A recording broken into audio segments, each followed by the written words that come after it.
and our freedom. If this is how the Homeland Security 250 years later, what started as a ragtag group of shoplifters has now become the most powerful army in the state. what they're doing. Today, many things are very different from that army. The President of the United Day labor. States, Thing remains Donald the same. Daniel Undying Throughout California and throughout remains deep in the heart Pero of una gran today's pregunta es esta. When I look into their faces, Si you esta can es la see reacción that will a never un change. senador God bless con the una United States pregunta, Army. God imagínense bless the United States of America. lo que están haciendo los galeros, campesinos y otros instructores no violentos en la comunidad de Los Ángeles y otras áreas del estado de California y en el país. Mayor Jeffries, that statement about imagine, just imagine what they're doing to other people. If this is what they do to the United States senators, does seem to be the lesson of the day.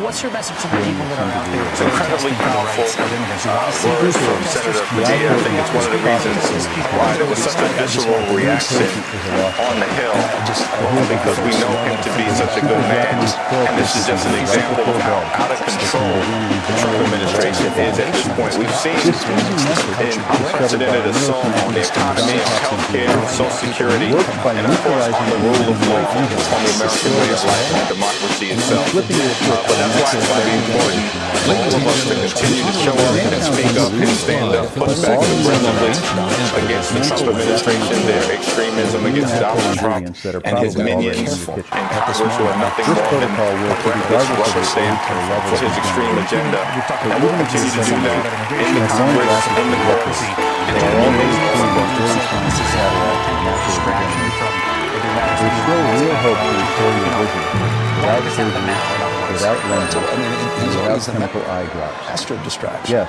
you read that. He's the There commander are of 18,000 people That's what devoted Donald to Trump this does. unnatural failure. Use this direction or that direction. I mean, look, this guy is 90 days, 90 beautiful days. How many Read days? books without glasses for the first time in years. Recognize faces without credentials. Got your From a agreement sycophant for who relates to this love relationship If that you're he still had reading in the this, United States. I strongly recommend you click the Learn More button and watch a short video that shows you exactly how to apply this tip at He's home. just saddled our And kids remember, and grandkids. this has nothing to do with pharmacy eye drops, exhaustion eye exercises, or risky surgery. Hey guys, so $1 billion vision Alma here, public posted homework. Don't forget to subscribe to all this stuff. Right before I was about to go on the call, story broke about Senator Alex Padilla getting grabbed, handcuffed, manhandled, put on the ground for ask question of Kristi Noem at the press conference. It was a wild and pretty disturbing video. Both Tim and I were on with the whole Zoom. They kind of reacted in real time. But I hope you enjoyed. Go check it out. A sitting senator, California Democratic Senator Alex Padilla, was treated in a manner you don't see every day in the United States of America or in any democracy for that matter.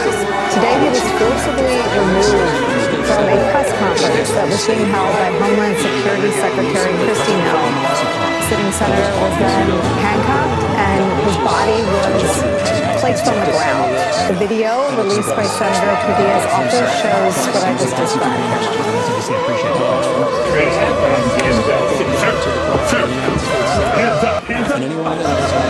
Senator Alex Padilla, I have questions to the Secretary. Because the fact of the matter is, I have a dozen uninformed that are rotating on your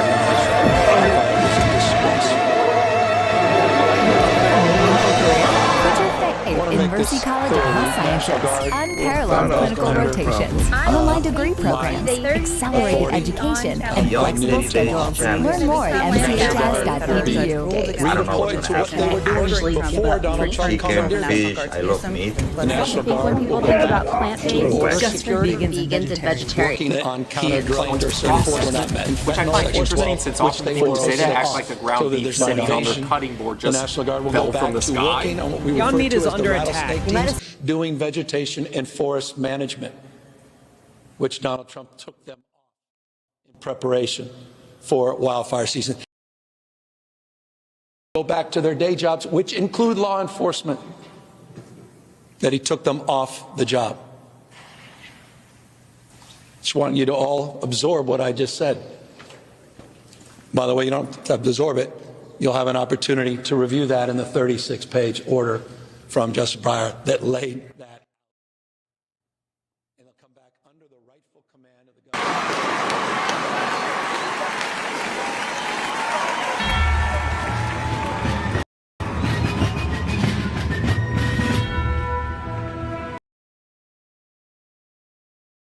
Before we even had a country, we had an army. They started as a small, unorganized group of shop owners and farmers, but they fought the most powerful army in the entire world to a standstill in Concord, Lexington, and Bunker Hill. Then our Continental Congress chose George Washington as general of our Continental Army. But it wasn't until 1 year later, on July 4th, 1776, that news arrived of the signing of our Declaration of Independence. Now we had a new army and a new nation.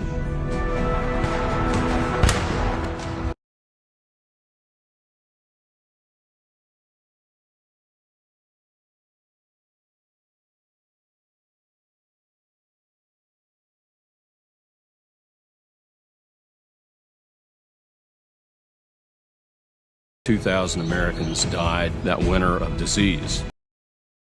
They lived through hell, but they never ever gave up. Not this army, not this first American army.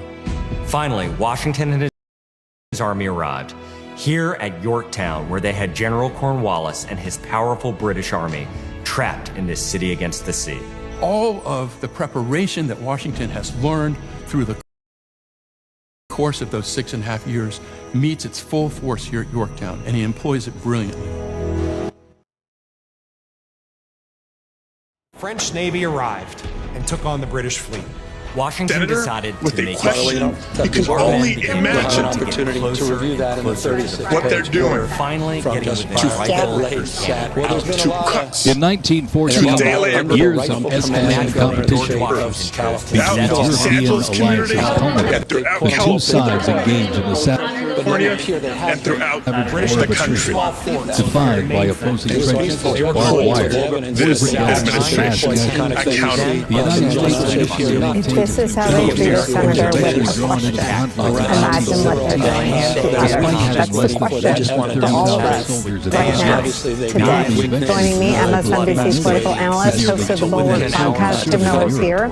Also joining us, the publisher of the Bulwark and host of the Focus Group podcast, Sarah Long is here. Let me play for all of you Senator Chris Murphy reacting on the Senate floor. 1964, in support of Operation Iraqi Freedom, Speaking for myself, I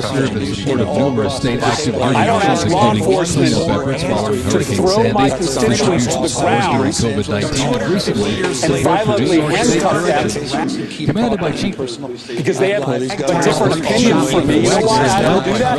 Because you don't do that in a democracy. First class through gas. The band You don't do that against ordinary citizens, and you certainly don't allow composer and recipient of the the administration and the law enforcement that works for the administration to do that to the United States Senator. This kind of violence simply because the White House doesn't agree with people who dissent. If this is how a United States Senator can be treated, then none of us ultimately are immune. If this is how a United States Senator can be treated, none of our constituents are safe. And still fear. This is a test in his office to incite 82nd for the country, but this is a test for the United States Senate as well.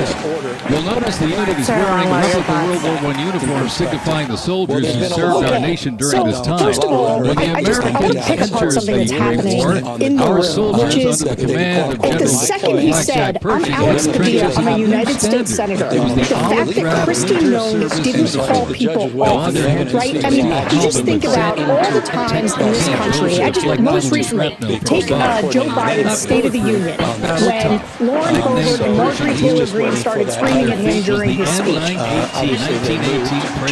Nobody came in and dragged them out and threw them to the ground. This is not. It is not uncommon for elected officials to sort of confront each other in this way at a moment when people are paying attention.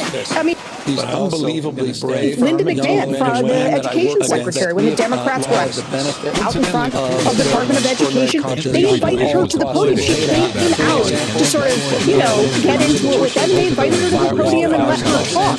There is a way in which Kristi Noem should have immediately identified him as a colleague, not as an enemy, right? And that's an important distinction. It's a way that it is something deep we're losing in politics, that she should not have intervened, or that other people shouldn't have stood up and said, this is not how we treat a U.S. senator. We can't do this. I mean, that is her responsibility. So the fact that she let it happen, and I'll tell you, it's something it's telling she had this sort of 15-minute conversation with him afterwards. It's because once they realized that it was on tape, that somebody had it, right, they knew this was bad, because this doesn't happen. I've never seen anything like it. You see plenty of interactions with elected officials. Vanity. Or just getting into each other. You do not see the FBI or Secret Service dragging their colleagues to the floor and cuffing them. It is not something that happens. And so the fact that she wasn't there to say, don't do this, that's sort of the scary part, that they're just letting it happen. And it's because it is the ethos of this administration to treat people not as colleagues, but as enemies. And he'll be relieved. Donald Trump will relieved of Tim Miller, your thoughts at noon tomorrow. Just one thing going off what Sarah was just saying about press conferences. This is one area where, Nicole, maybe you and I both have some expertise on this. Well, maybe me especially, because I've both been a press flat who has been trying to manage a press conference when other people disrupted it, and I've been a disruptor of press conferences, believe it or not. And in none of those occasions, steps of the State House where anybody touched, nobody was telling them to this is just the nature of how politics work. And I do think that's an important thing to say, because some folks who are watching this might think that he was acting inappropriately or whatever. Like this happens in politics, and I get a moment like this, where there's all these extreme things that are occurring in California, targeting certain constituents. It's called for. It makes sense for him to take this opportunity. Kristi Noem was in his state.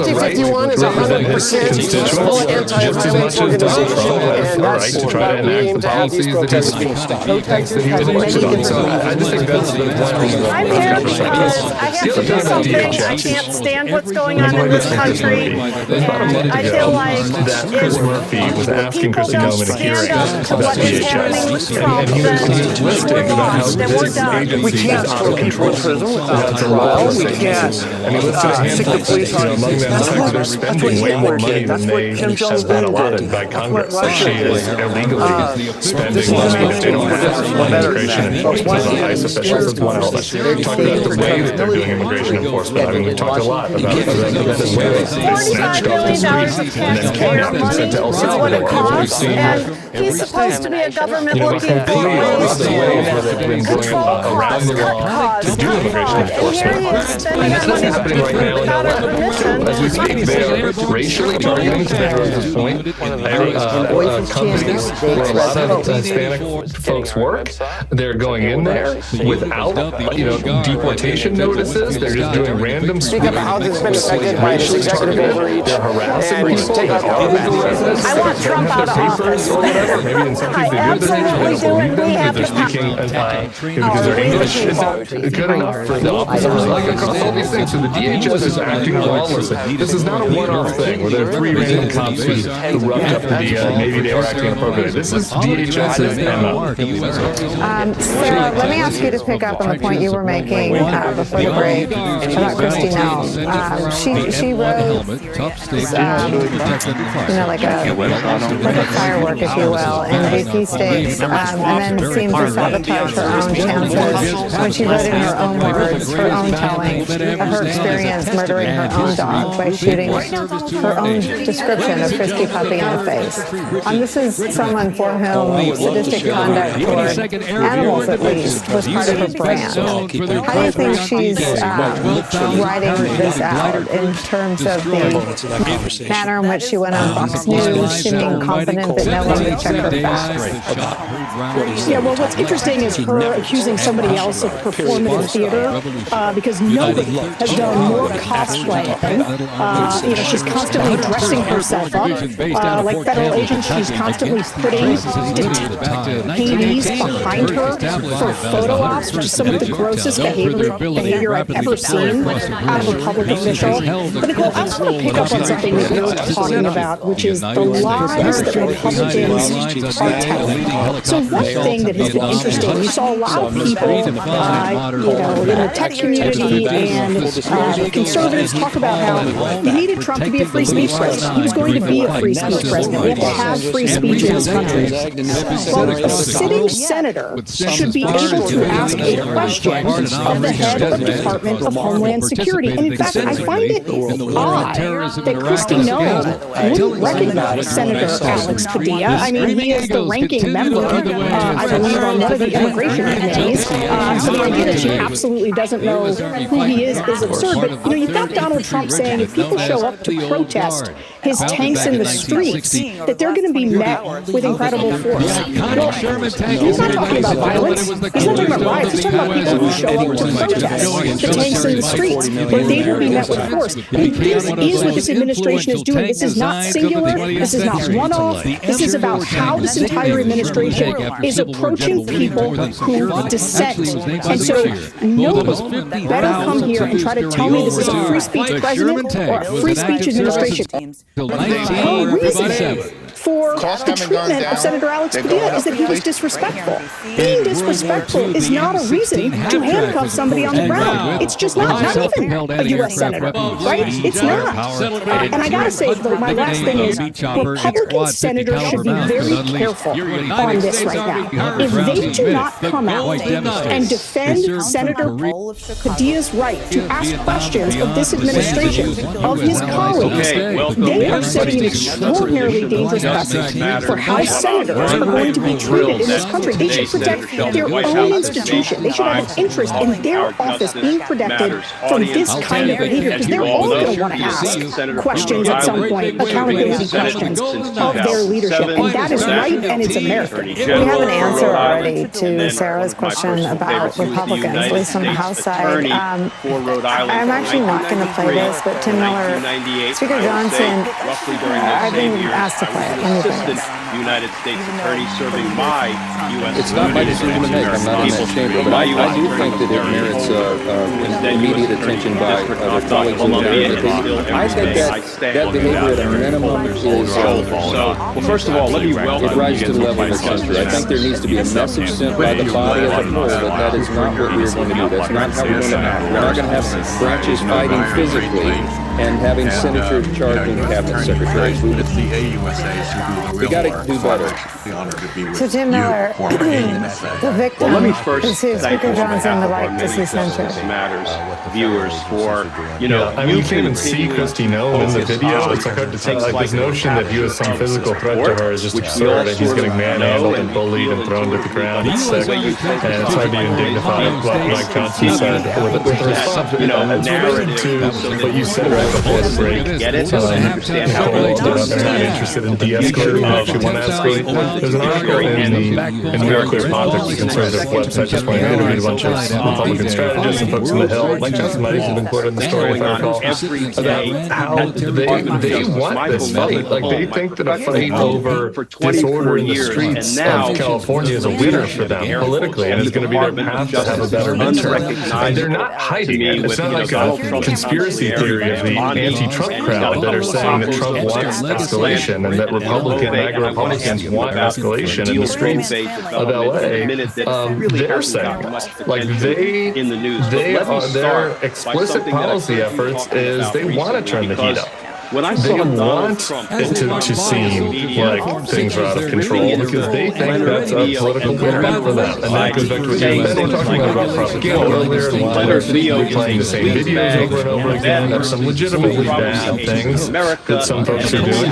But they're trying to blow it out of proportion and they're trying to instigate it because they think it's a political winner. And because that's part of the playbook that they have put forth for seizing more power.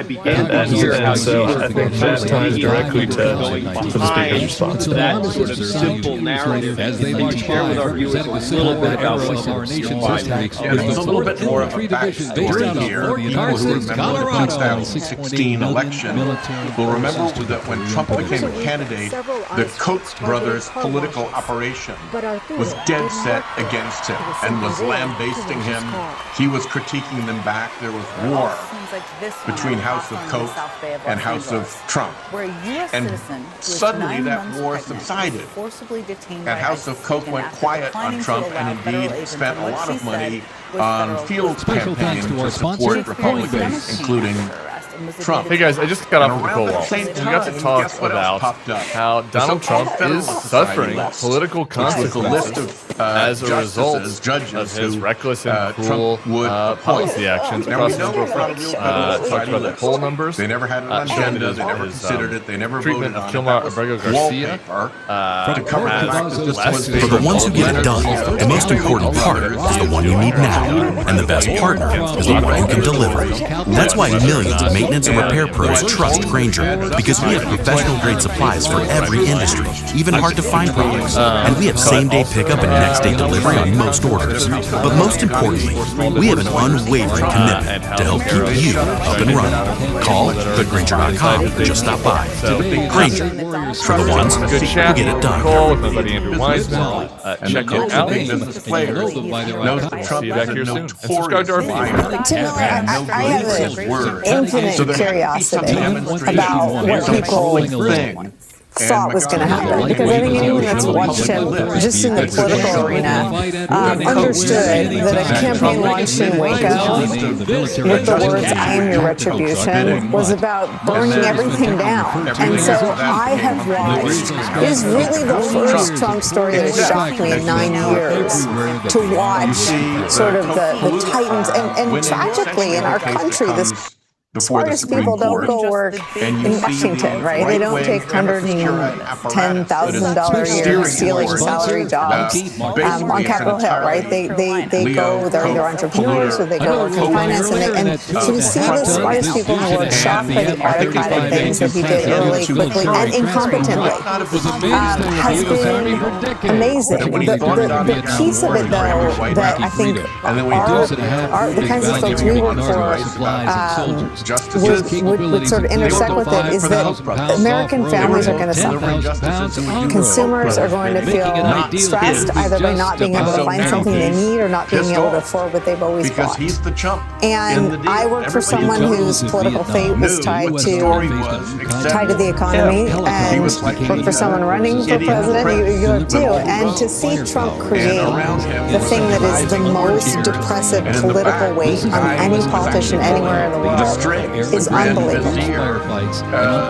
Yeah, so two thoughts on this. One on the kind of psychology. I really do think that the common wisdom among smart people, among people that were Trump supporters, or maybe that were Trump supporters, but thought he might be good for business, or like that type of crowd, was that there's no way he could do something this insane. I think it was just hard for people to wrap their heads around the fact that he might do exactly what he just said, which is just, cut up your nose despite your face would be like an understated way of saying it, that he would just crash the economy or crash his political prospects on the issue that was the most important to people, like for no reason, just because he likes the word tariff, right? I mean, smart person hears that, they're like, there's no way he's going to do that, that's just his shtick, right? Like, he benefited from that since 2015, but people, a lot of times just thought it was shtick, he's an entertainer, take him seriously, not literally, all of that, and I think that a lot of people really got hoodwinked on this one, even though, they could have just listened to him or listened to the show or listened to a bunch of people and known what they're going to sign up for. As far as the impact on regular people,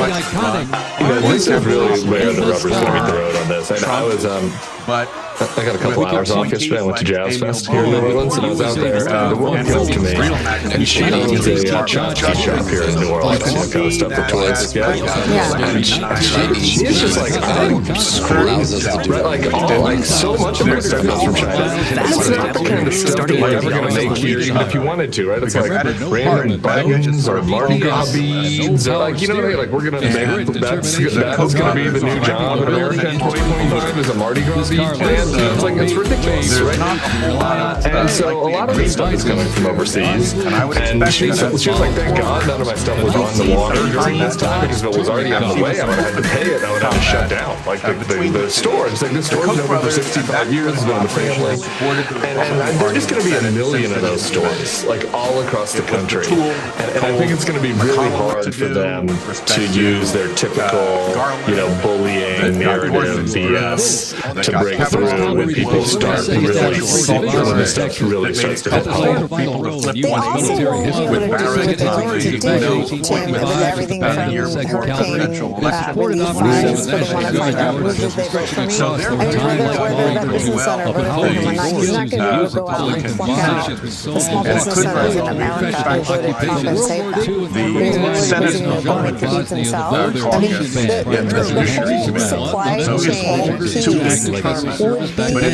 be surprising if it hadn't happened in America during the pandemic on his watch while he was president. And largely had the consequence of making sure he was not something that he understood. And so the supply chain piece that retailers went to him and sat and made about this, the head of Walmart, the head of Target, and Home Depot, and we're still sort of and I fear I might ahead. have the answer to this question, but regardless no toothpaste back in the tube, just ridiculous platitudes about calls that don't appear to have ever happened. I don't know what that feels like. It feels like the train just sort of barreling down the track. Of Republicans in the Senate or whoever that is. I know we're talking about Angel Stacey, which was pin right now. There were some tariffs the first time, not nearly at this extent, particularly for farmers. They did this huge bailout of farmers. Fun fact, before the bailout of farmers cost about what entire USAID programs that we shut down.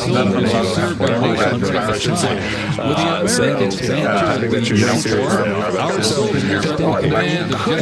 so targeted bailouts. There was a flip before the driving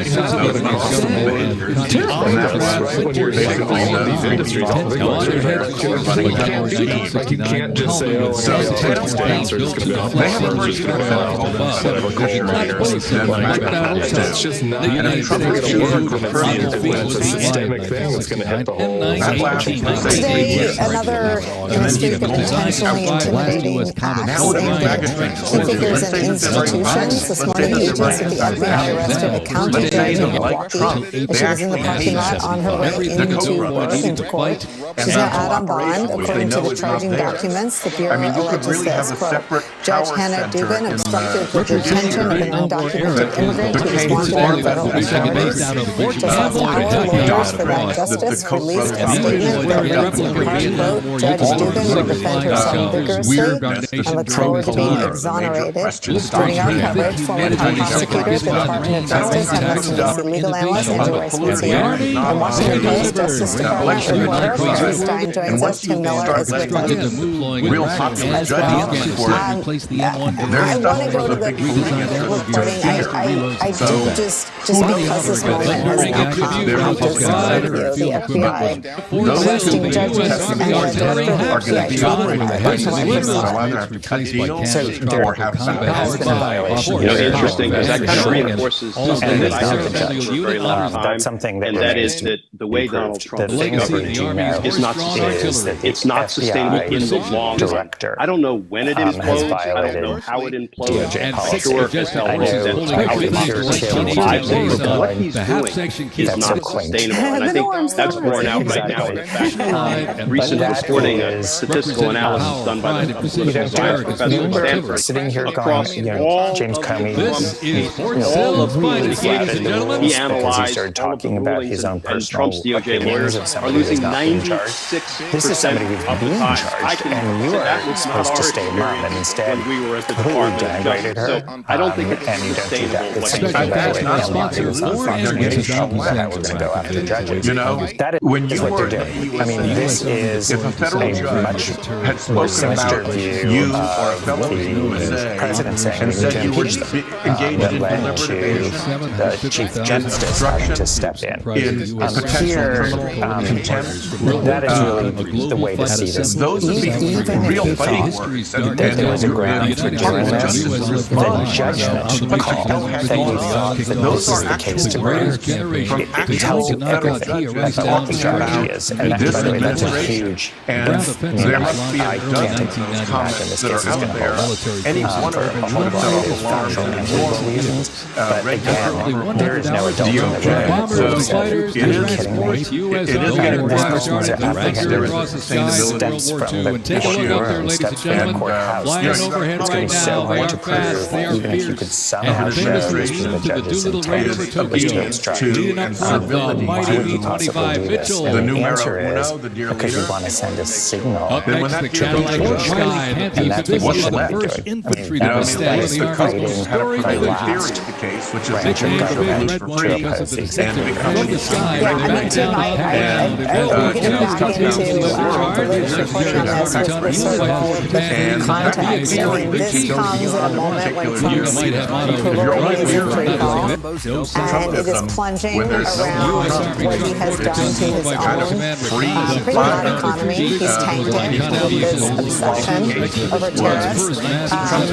Whether it's causal or not, we'll never know, but he has also tanked his two political sort of shields have always been people thinking he was actually a businessman, even though that was a character he played on a reality show. And that kind of searing criticism coming from federal judges like Garcia, presiding over the Abrego Garcia litigation. She said the DOJ lawyers are acting. I think this was a distraction from the first weakness of the economy, and a case that they wanted to argue because instead of that,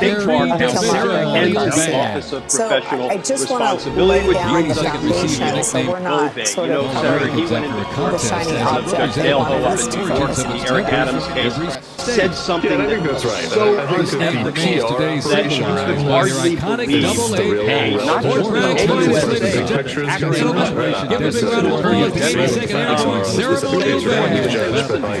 Judge, we're not saying we don't have the convict Eric Adams of corruption crimes. We're saying we want to case. So this defendant is free. Political favors or Donald Trump on the immigration deportation front, to which I instantly said, our counsel, OPR, we'll talk about it in a minute, but then when I read this Senator, I think it could be all three of those committee of the State Bar directed to the Office of Professional Responsibility Committee. That is the Office of the Department of Justice that looks for attorney misconduct. There is inquiry that's civil investigation, and they hold you accountable if there's unethical misconduct. That office has been neutered by friends for decades now. Ragsdale, who I worked with for years at the D.C. U.S. Attorney's Office, was the head of OPR for years.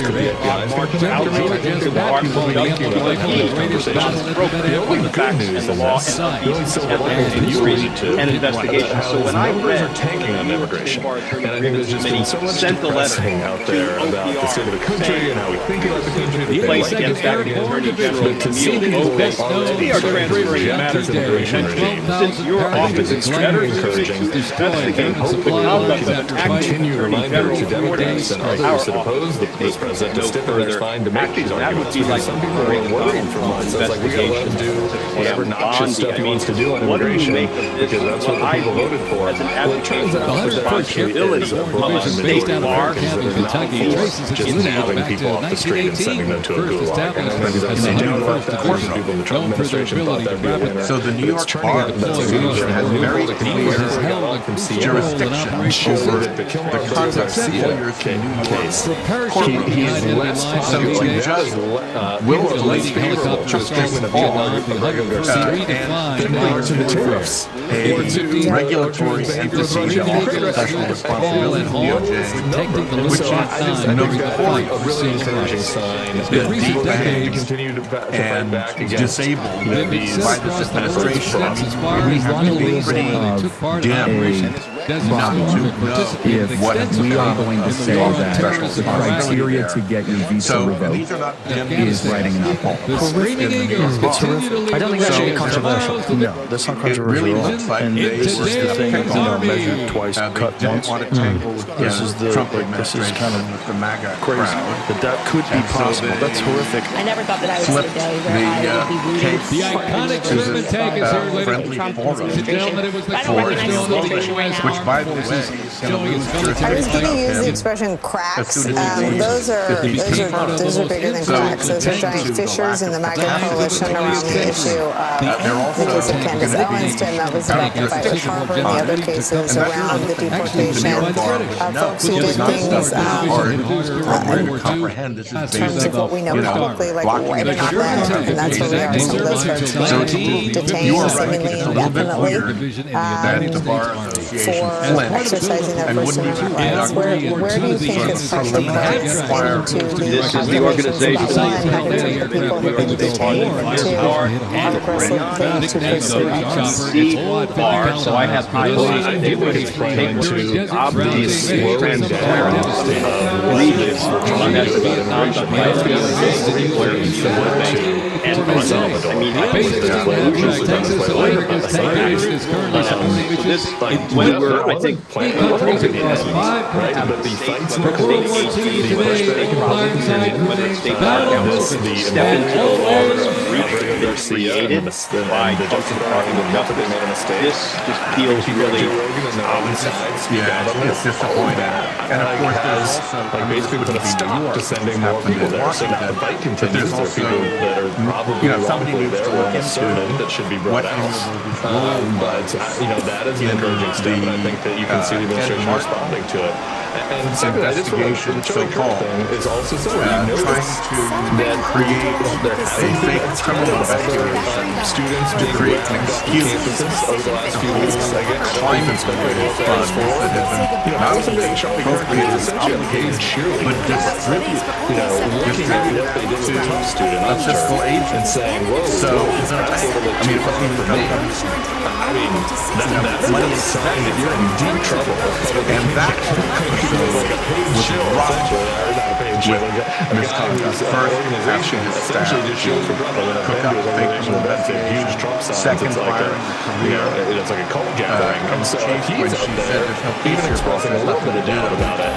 Luckily, the rest of your office, your Republicans, said we want nothing to do with it. Judges busy all across the country who had to meet and confront with Donald Trump's haphazard and extremist priorities with a rather humiliating lesson for him and the rule of law, with loss and loss after loss for Donald Trump in court. And just yesterday, 3 times over, Donald Trump lost on his funding freeze against several cities and counties. The federal government of California said violates the Fifth Amendment. Trump lost in his attempt to mount a takeover for elections. A federal judge in Washington blocked portions of that executive order. Trump lost on his anti-DEI takeover and punishment of K-12 schools and classrooms, with 3 federal judges issuing 3 separate rulings in that area. Also this week, Trump lost on his attempt to shut down the 83-year-old Voice of America, something we haven't talked about.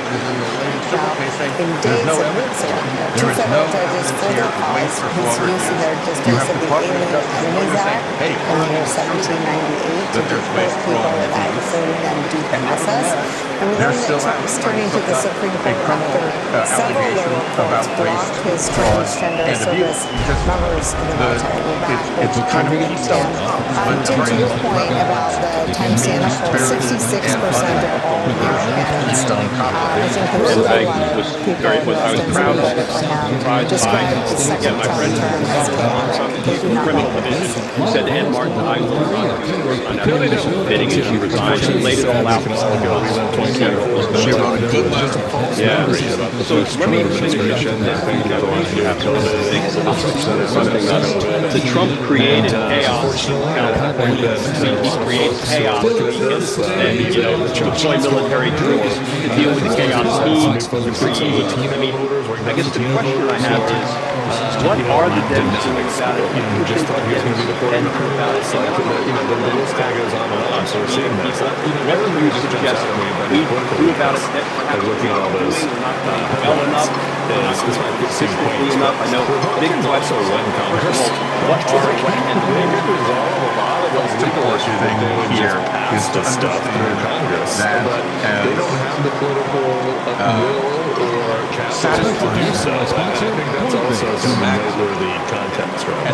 Hey, YouTube fam, if you want to support the Bulwark, the best way to do it is by becoming a YouTube Bulwark Plus member.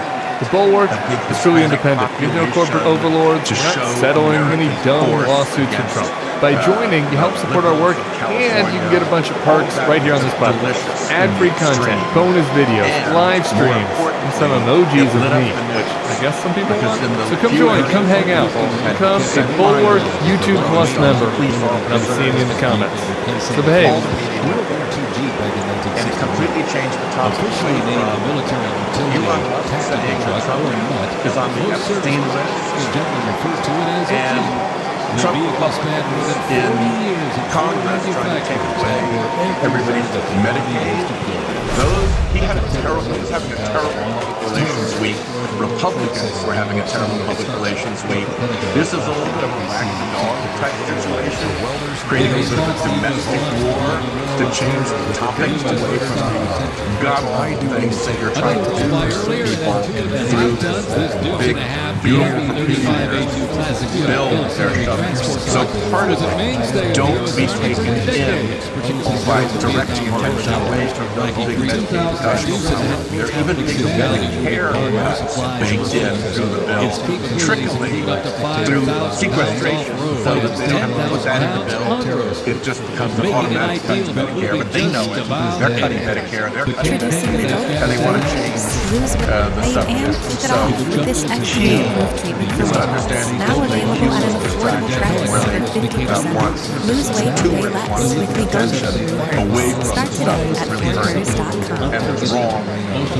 So what should we, the people, be doing other than getting out in numbers? I saw 3.5. We need 3.5% of the population out there trying to topple a dictator, aspiring dictator. We've got the No King's Day rallies everywhere in the United States except in Washington, D.C. this Saturday. And I suspect this is going to be the biggest protest we have seen by far. Besides, and it is the Saturday coffee lunch with Michael Locke. What do you think of the I think subsidy for if anybody can subsidize their life specific, like as a general there is a lot to talk about. A lot is going on. Shortage of stuff to talk about. And I'll briefly mention our colleague Heather actually is off for premieres. And we'll talk about that more at the end of the podcast when she's about. Lots to get into this week. Major topic. Well, I think that we're going to have to get into what is happening in Los Angeles in this week, why it's happening, and as always, what is Trump trying to cover up based on his overreaction to crises, or crises with air quotes, right? Well, it is air quotes. It's exactly right. There is no crisis here.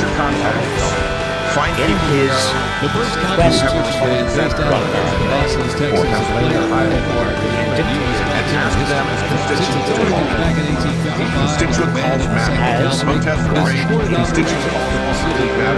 We're not heading towards time. Either we're heading towards really good for your morale. But when you have together which is Senator Alex Padilla of California. Yes, and is so use your threat, join up, and when you have tell a person for a judge social media, in the streets. Remember the guy at university. We don't know that. But we know for sure that image sending some of them was in its effect. He's never making stuff maybe a policeman, maybe indeed and today there will be people around America no things that's right. Designed to give people opportunities. We don't want it to be. We don't want to change. We don't want monarchy. We decided and we did an army exactly to avoid what is happening right now. And we have a special guest today as well. Later on in the podcast, Ezra Levin, executive director of FIST, one of the main organizations of the protests today. So we'll talk about that later.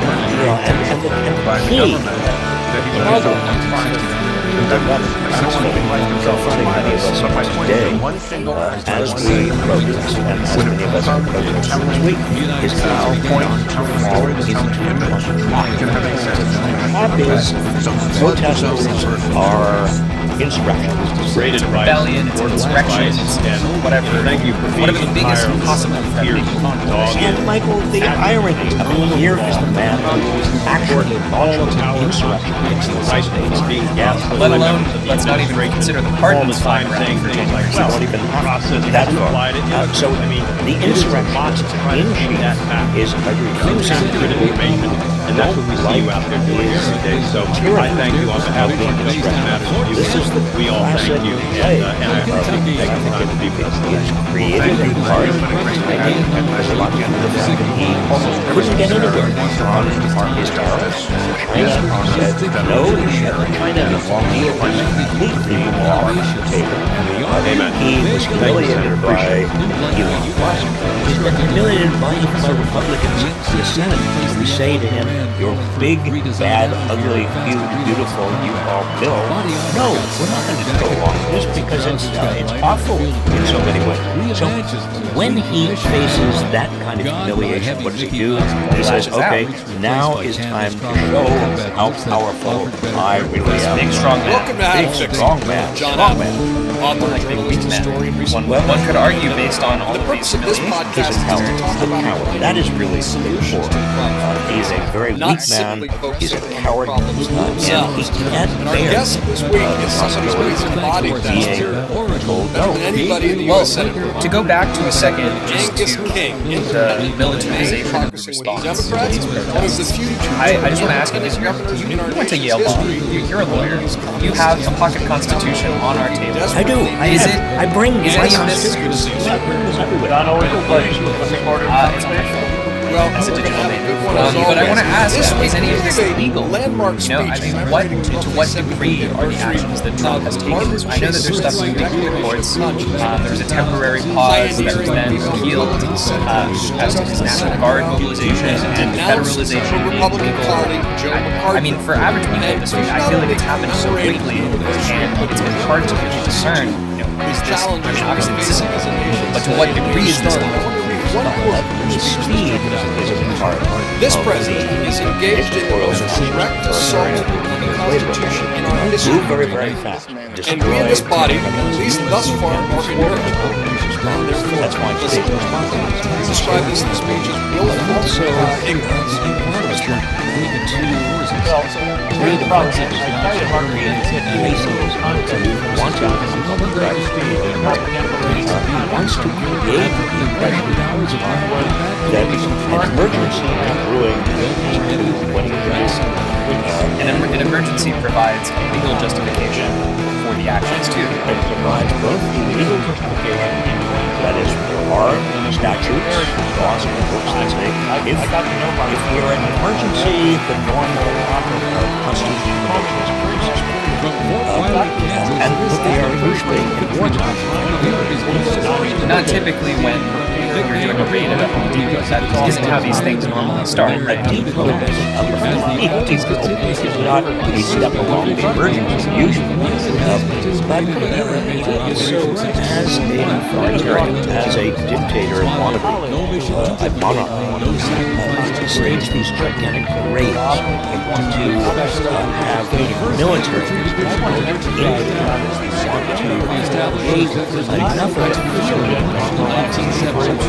and many people who are doing that this is necessary and don't let all hell break loose. This is law and order you swear and this is what like Stephen Miller.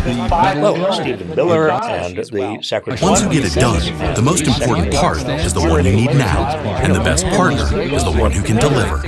That's why millions of maintenance and repair pros trust Grainger, because we have professional-grade supplies for every industry, even hard-to-find products. And we have same-day pickup and next-day delivery on most orders. But most importantly, we have an unwavering commitment to help keep you up and running. Call, click Grainger.com, or just stop by. Grainger, for the ones who get it done.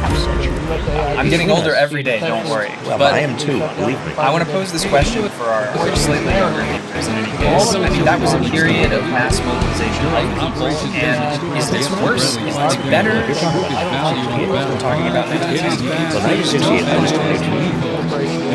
Bill Clinton.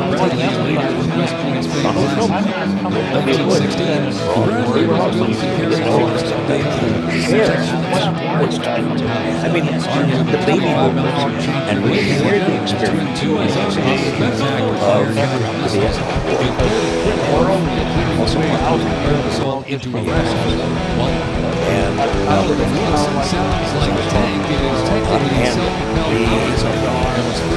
the city exploded in riots because of the King's and subsequent events connected to all of the National Guard.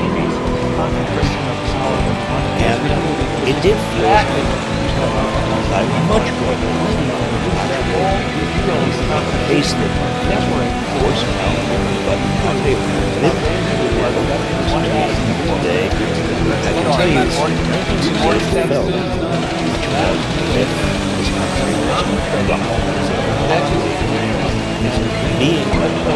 you, and then I participated. I tried to say that were people are they try to get the Bobby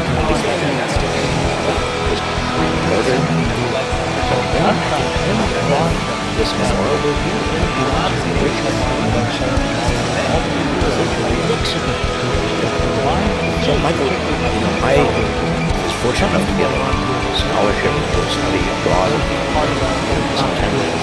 October I left. I found the United States was. And what's the reaction been privately? It's been bad before. It looks bad now.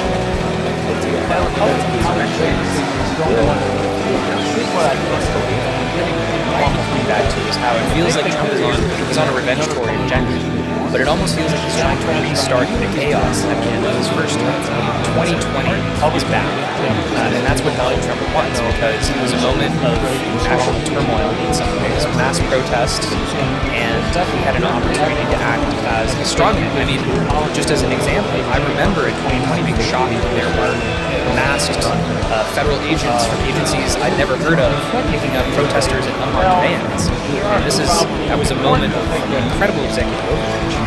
I think Trump's must be considered to serve he can emerge as the strong that he is, I think, a malignant.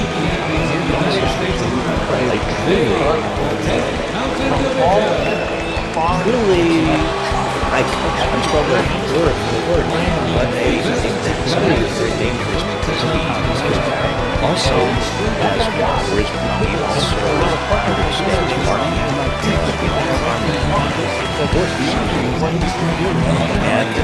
I believe that he naturally, instinctively, within the first term of his life, wants to violate the law. That's how he creates his and intentions.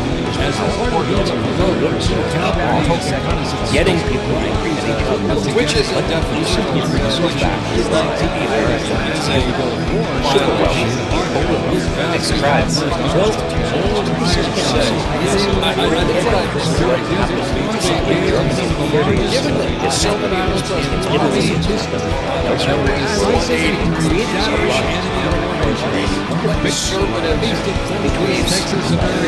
vast number of working species think that order is to be restored. So everything when they're confronted with that contradiction, whether it's super who are looking to policy instantly go on and on the benefits. How do they square that? The income wealth of the nation.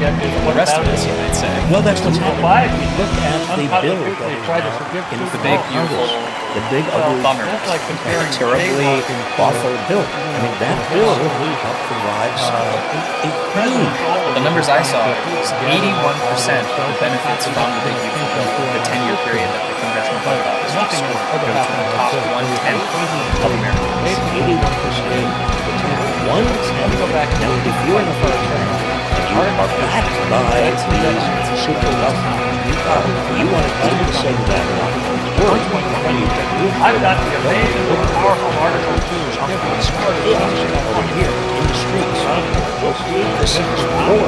This is forward, pretend craziness, and all you get it. 81% in Utah. And as a side benefit, a lot of these regards and corporations are also benefiting from the crackdown.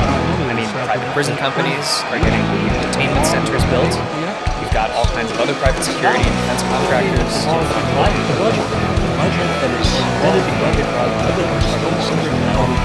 Really big increase in and border security and all of these agencies that are agencies of basically lethal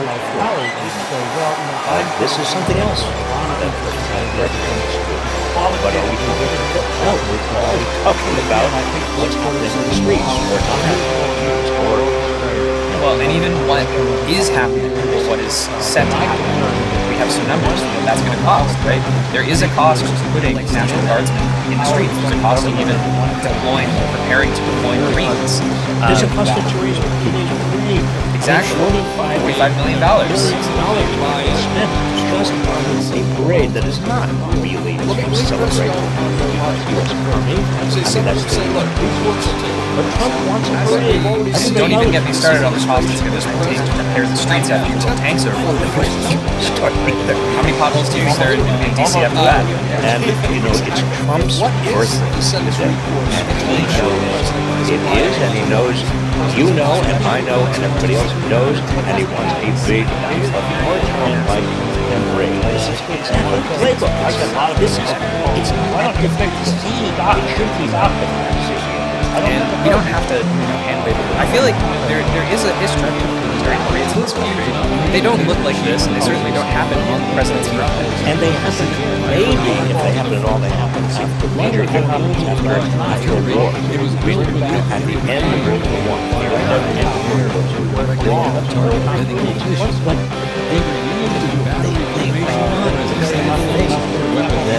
the end of World War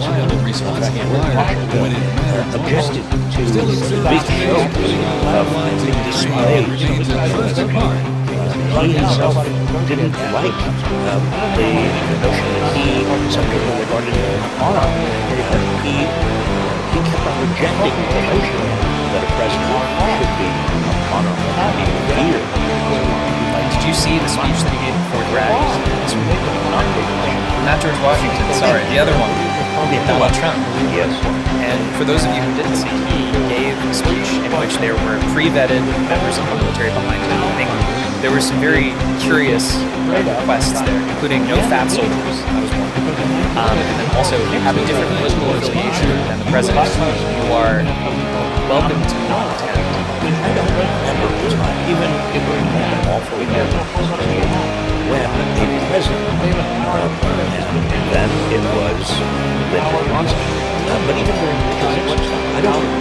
president giving his speech to military, to our allied troops, and being cheered.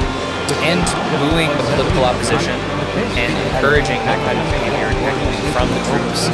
And I mean, it was just a Trump rally. It was a Trump rally at a military installation. Yes, but it's terribly dangerous in a democracy to have a valid partisan that is a military power by active and he knows that. And everybody else We've come to see greatness. the real behind we should be saying, no, this is outrageous. This violates everything. already created havoc in the Constitution.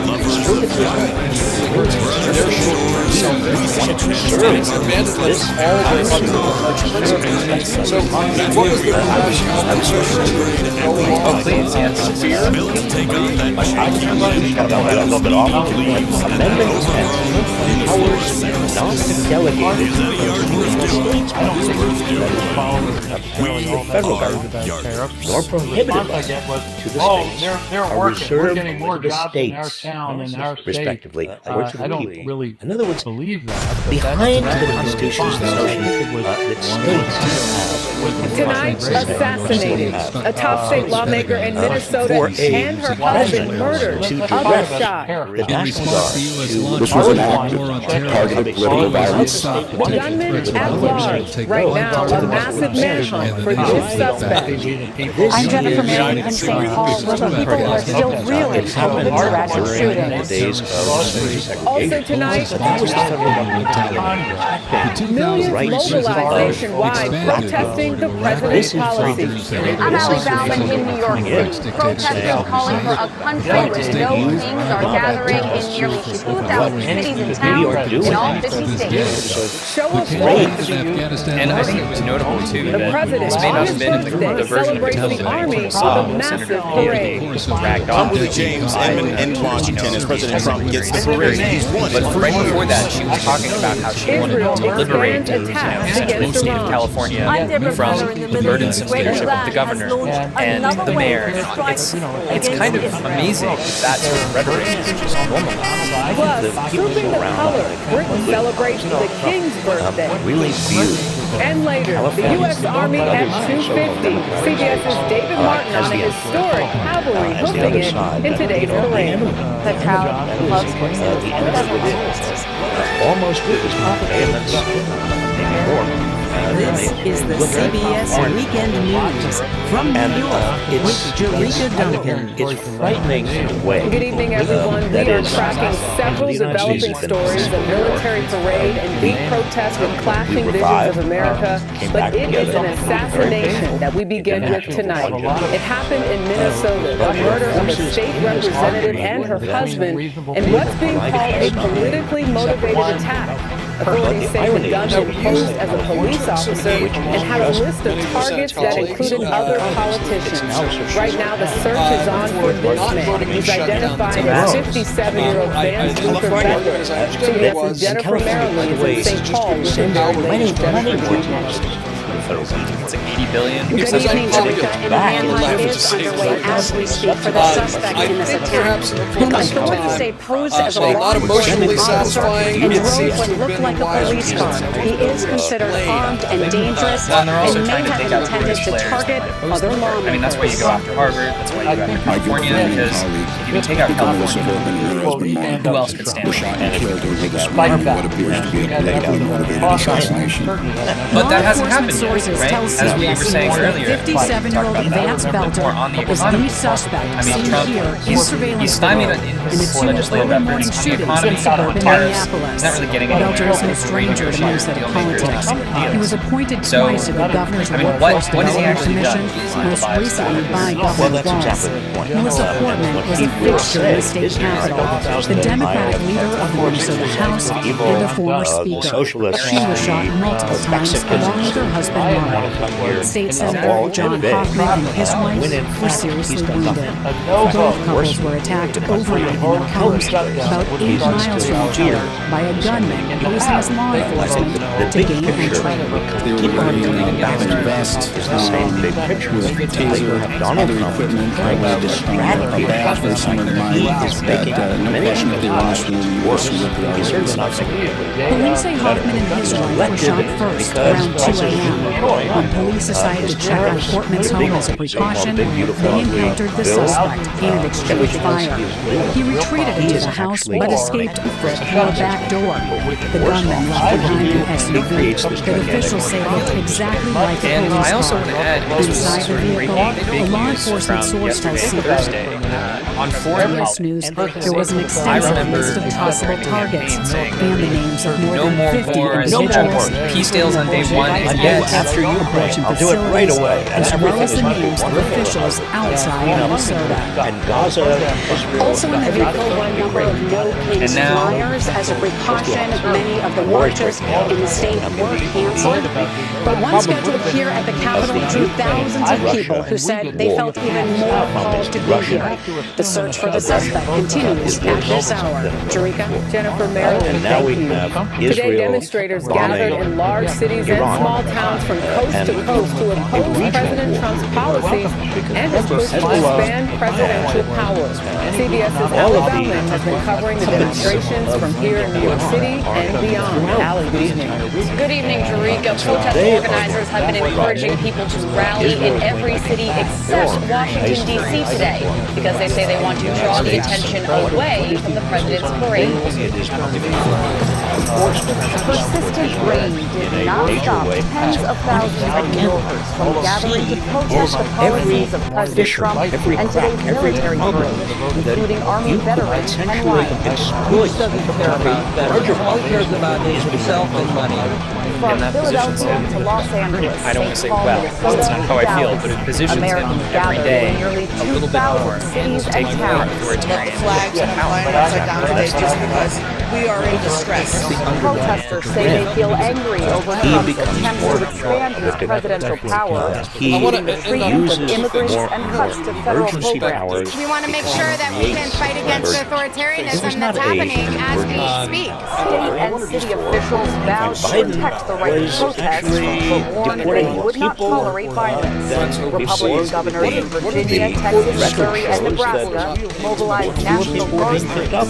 Not only that, I think it's important to note in terms of the emergency and the crisis and the narrative that he personally blocks pressure, publicly and otherwise, bipartisan immigration legislation last year, which, if I remember correctly, was actually a bill that many Democrats were criticized for supporting because it was effectively a Republican bill. And Walmart heiress Christy Walken took out a full week out of the New York Times this week promoting the protest. And Trump said, I don't want to cut incomes. I don't want bills because that would solve the problem. And so far, protests overall have been orderly. Organizers believe this will be the largest nationwide single-day mobilization since Trump returned to office. Jerika, covered a lot of reporting in New York City. We're in a situation to the now nation's that capital now, and a show I of would say American military my far less limited experience feels quite dangerous. marking the U.S. Army's 250th anniversary. The bad weather is raining on the parade a little there, which will move down Constitution Avenue, passing a presidential review stand near the ellipse. CBS's Willie James Inman is there for a think about Well, Jerika, good evening to you. President Trump has long made clear his desire for a big military parade, and tonight he got his wish. You don't need permits to protest. Soldiers and several army bands Don't fall for that. You have First Amendment rights. Number two, you have the right to vote in any different eras. See anything being manhandled, people handled, badly treated by officials, particularly by officials like Art, take pictures, take video. Number three, if you are stopped by the police, ask if you are free to go. If yes, just calmly walk away. There is no reason that the police have to detain you, and particularly if they say you are free to walk away, walk away. And finally, if arrested, ask for a lawyer immediately. Don't sign or read anything without a lawyer. That's fair to see. That is off the ACLU, but I want to add a number 5, which is be peaceful. Marks the 250th anniversary of the shot heard around the world, and technically the beginning of the U.S. Army, the Continental Army. It is not, should not be the beginning of another American revolution. So I guess it's like common for me to join too. Now, planning for the Army's anniversary has been in the works for at least 2 years, but it wasn't until this year that organizers began to look into expanding the event to a much larger showcase of what you see creating an emergency. So peaceful, nonviolent, Tonight, in a bout faced by the Trump administration, CBS News has learned the White House is pausing most immigration raids on farms, hotels, and eateries. The concern, it's hurting business. CBS's Elise Preston is in Los Angeles with that. But I think that it might be good to hear it from someone who's Zurika, involved. despite the abrupt change by the Trump administration, there are 56,000 people in earlier, detention facilities our guest across the today. country. We are so excited to have with us today a very special guest, co-founder and executive director of We found a common thread here at LA's Fashion District. It is fear of reach by immigration agents. and they are one of the organizations Karina Sanchez owns an apparel store. It's one of more than 4,000 Ezra, thank you so much for joining businesses in the us. district. It's an area that depends Ezra, on I want to ask immigration. Customers and workers alike are becoming scarcer. One day last week, Sanchez did just $15 in sales. I'm very scared. I'm very scared because I lose everything. I don't have nothing in my pocket. Everything I put for my friend. ICE now averages 1,300 arrests per day. The social media video of workplace sweeps in Omaha, Nebraska, and Oxnard, California have stoked the anxiety. We met Alonzo Garcia outside the Federal Building in downtown LA. He told us he is a first-generation Mexican-American. Nobody is coming out. The California economy, and maybe even the U.S. economy is suffering. Can the U.S. operate without immigrants? I think it would be very difficult for the U.S. to go forward without immigrants because there are some tough jobs out there. They are hard. They are backbreaking. It's not easy to find people to do that kind of work. Here in Los Angeles, the ninth-day protest was largely peaceful, but hours before the city's curfew began, this area was declared an unlawful assembly. Officers moved in with tactics including smoke bombs and tear gas to clear the area. Meanwhile, U.S. Marines stood by guarding the federal property where many arrested by ICE are being detained. Rika, police presence for tonight, thank you. Overseas now attacks by Israel on Iran are expanding, and so is the crossfire. Tonight, Israel's Iron Dome defense systems intercepted a new volley of attacks from Iran. We get more now from CBS's Devin Cotton and Amon Jordan. Whatever it is, good evening. Iran has launched another wave of strikes against Israel and the states quietly about the region. Tehran has pulled the planned nuclear talks from Washington. And so I had a question actually in terms of tips for today. Is the moment Iran Is there struck any, Tel Aviv in a so many series of conversations about what is the right retaliatory thing. strikes. I don't think that's the question I'll pose to you, but for somebody who's maybe not has typically a escalated protester, dramatically to their and is now protest, heading into its third Somebody who's night. 28 years old. As somebody waves who's of never been Iranian outside, missiles what would you rain suggest? down, First of all, some welcome. made it through Israel's air defense systems, smashing into homes, injuring dozens, and killing at least 3 Israelis. But they're told by the damage Israel inflicted on Iran. Iran says more than 60 people people and nearly 30 children have died. Israel says it has killed 9 Iranian scientists and has targeted oil, gas, and nuclear facilities in a bid to cripple the country's nuclear capacity. Israeli Prime Minister Benjamin Netanyahu says he is not done. We will hit every suspect and every target of the Ayatollah's regime, Netanyahu said. What they have felt so far is nothing compared to what's coming. It's the largest and longest exchange of military strikes between the two rivals ever. Prime Minister Netanyahu today went further, hinting at regime change. Jerika telling the people of Iran that these strikes can prompt them to unite and stand up. This is where you keep on talking about joyful and narrative and positive energy and also obviously violent. But let me just say, underscore something that also Trump wants confrontation. Trump wants to demonstrate to the country that all of these people who are protesting are actually insurgents, are violent.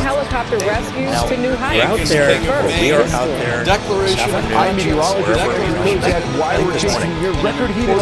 and they're going to be, let's assume, in our city, they're going to be police, there will be National Guard, maybe, there may be even conceivably a few Marines.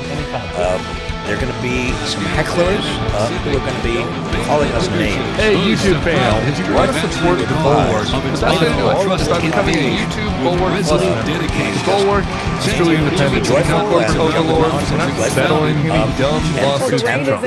By joining, you help support our work there, and you can get a bunch of perks right here on this platform. Ad-free content, bonus videos, live stream, and some emojis of me, which I guess some people like. So come join, come hang out, become a Bulwark YouTube Plus member. And I'll be seeing you in the comments. Good evening, Jericho. A little something for everybody. We're talking about rain. We're also talking about heat. I do want to start tonight, though, in the nation's capital. And this is where we have the rain coming in, not just for the parade, but even after, into the night tonight. Not only showers, a couple of thunderstorms, but the potential for flash flooding across the mid-Atlantic has been an issue not only for the last couple of days, but into the next few. It's going to be kind of gloomy the next couple of days with rain all the way extending from the Ohio Valley to the Deep South and the Northern Plains. An additional 1 to 2 inches of rain. On the flip side, still very hot. Extreme heat. Thank you for being here. I'm really excited today to talk to the Secretary, former Secretary of Transportation, Pete Buttigieg. You know him, of course. He's a former naval officer, former mayor of South Bend, Indiana, where my aunt and uncle live. Former Secretary of Transportation, but best known now, I think, as one of the best communicators the United States has ever had. And I'm really excited to have him here today because it's really been notable how when many people are paying attention to the really disastrous situation that we're in, he is not only recognizing that, but also explicitly using this moment to call people into a new kind of future. So I'm hoping we'll get into that today as well as into, maybe what else is happening around us. So maybe we could start today, Mr. Secretary, by putting this moment in context, and I'll let you take it anywhere you would like to with that introduction. Well, thanks for the chance to speak. I think the context fundamentally is that we're one of those turning points that comes around the life of our country. Not that often. Every generation or two sees a moment like this.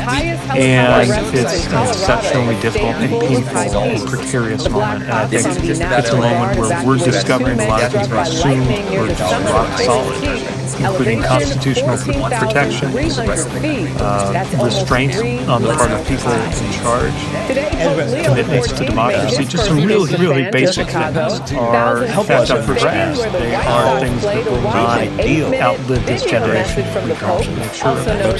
And that means anybody who relates alive to the position of responsibility, to include the responsibility of citizens in the United States today, has a unusually important, historic piece of work on our I'm not going to argue with that, but I wonder if you want to speak a little bit more specifically about the things that are happening at this very moment around us, so specifically with the last 4 days of the mobilization of the National Guard, the federalization of the National Guard in California, and the mobilization of Marines, 700 Marines, into Los Angeles to protect federal buildings and federal officers. What you have right now is the American president asserting the authority of these American troops and turn them on American civilians exercising their First Amendment interest in protest. If there are issues with peaceful demonstrations, keeping it peaceful, that's what law enforcement is there to do. Militarizing that process is an extraordinary step, and one that I think is part of a bigger agenda that this president has. And it's not been invited by state or local leadership. I think maybe one of the biggest things to bear in mind here is that this is a test for a lot of people who have expressed principled commitment to freedom in the past. I mean, one of the things I'm thinking about is Right, one or the other of us has expressed it. I'm going to hope. Okay, go ahead. I would argue if you live in the 1870s, this is where you this is where you stand, because for years we've had all of these fanciful seeming scenarios described where government agents are sent in or a heavy-handed government kind of comes in at the expense of free speech rights. Usually those dark pictures are drawn by people on the right. Conservatives or libertarians will perceive any number of policies, from background checks on guns to vigorously enforcing the Clean Air Act, to be examples of quickly swept impunity. And usually it would be deep down that slippery slope that they would utilize things like troops being mobilized against terrorism. And yet, here we are. That's what's going on as we speak. And it represents a level of politicization of the military. The military that I served in, knowing that it was always an ethic of putting the country first and being completely political, just seeing that thrown out the window by the current that should give everybody pause. I don't care if you're left, right, or center. Well, firmly in rules and laws and commitment to the Constitution means that they shouldn't overstate the degree to which they should assume that the military will side with this grasped power. Do you think that's fair? I know that in my military, I was taught that I should the ones who get it done. The most important part is the one you need now, and the best partner is the one you can deliver. That's why millions of maintenance and repair pros trust Grainger, because we have professional-grade supplies for every industry, even hard to find products, and we have same-day pickup and next-day delivery on most orders. But most importantly, we have an unwavering commitment to help keep you up and running. Call quickgrainger.com or just stop by. Grainger, for the ones who get it done. Much more difficult to talk about in practice. What we've generally assumed is it means that an order, if a president were to order something that was blatantly illegal or unconstitutional, that order wouldn't go Thank very you for far. being Wouldn't get here. it. I'm Wouldn't get really anywhere excited near today the to talk soldier, to sailor, former Secretary of Transportation, Pete Buttigieg. You know him, of course, as a former naval officer, former mayor of South Bend, Indiana, would not allow where my uncle lived. Former Secretary of Transportation, but best known now, I think, as one of the best communicators the United States has ever had. And I'm really excited to have him here today because it's really been notable how when many people are paying attention to the really disastrous situation that we're in, he is not only recognizing that, but also explicitly using this moment to call people into a new kind of leadership. So I'm hoping we'll get into that today, as well as into maybe one or two other things happening around us. So maybe we can start today to Secretary by putting this moment in context in this particular moment, because I think that you have a much larger introduction for the American people in this moment. I do want, though, to turn somewhat quickly and be a little bit fundamentally is that we're one of those turning points. One of the things that we're seeing, and Simon Rosenberg said yesterday, that it certainly appears as if the current administration is taking the American military from its work countering China and Russia and turning it on the American people. And we know a lot about foreign affairs. It's a moment where we're discovering a lot of things we was assume about were American rock foreign solid, affairs with its relationship including with constitutional exceptionalism. And I wonder if you want to talk us a the little strength bit about on the this part of moment people and how you see America shifting commitments to its democracy, support just some real like really basic and things are in fact up for grabs. They are things that will that dominated not outlive this generation. post-World War II rules-based international order. And that means to anybody up to people like Vladimir Putin. is alive Do you want and to speak in to a that? position of responsibility to include the responsibility of citizens. One of those things in the United States today that we thought was a shared assumption, historic not to work on that Americans I'm not going to argue with that, but I wonder if you want to speak a little bit more specifically about the things that are happening at this very moment around us, specifically with the last 4 days of the mobilization of the National Guard, the federalization of the National Guard in California, and the mobilization of Marines, 700 Marines, into Los Angeles to protect federal buildings and federal record in world offices. affairs has been. Well, you have right now that sense that the American president asserting the authority to use American troops, quote-unquote American first, turn them on American civilians, exercise for America to actually be first Amendment in a relationship with us. There are issues with lethal what American demonstrations would be, and that's what law enforcement works to do. Militarizing that process is an extraordinary step, and one that I think is funding our bigger agenda than we have an upside down setup. And I think that's what's happening now by state or local leadership. I think long-time allies whom we bear trust to is this test for a lot of people who have expressed principled commitment to freedom in the past. I mean, one of the things I'm thinking notably Right, one or the other of us has broken. being I'm going to hope welcome to Okay, go ahead. Okay. I think most Americans get that there's something wrong with it. I would argue if you're a libertarian, but what happens that's a question of how much where you stand, because for years we've Here had I all was of setting these you up for a conversation about the fanciful American scenarios Puritans described because where I too studied the government Puritans agents in are sent in, school, and I've been able to talk or about them heavy-handed in my professional life government exactly kind of comes 0 in times. at the expense So I had of great hopes that we were going to free be able speech to rights. talk about sequences. Usually But okay. those All right, dark so let's pictures go drawn from by that people on the then right. to Conservatives or the libertarians fact that you said in a number of any places number that of this moment is not unprecedented, and to put it in a background larger checks on context, guns, how does this look to you? I know you've compared this moment to the vigorously 1960s in enforcing the the Clean Air past. Act What would could you be say we should examples look of to slippery slope. make sense of where we are now?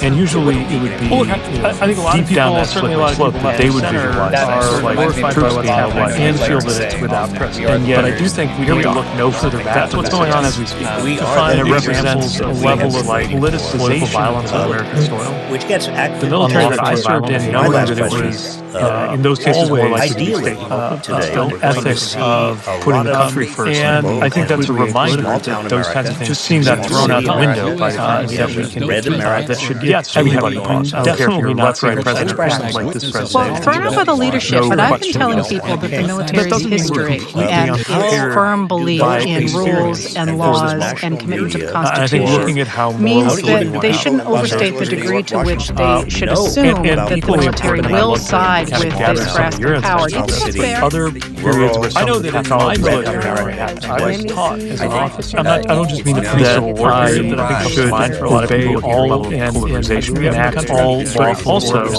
In fact, it's moments when it was the very language that they shared access to lawful orders through those shared fruit.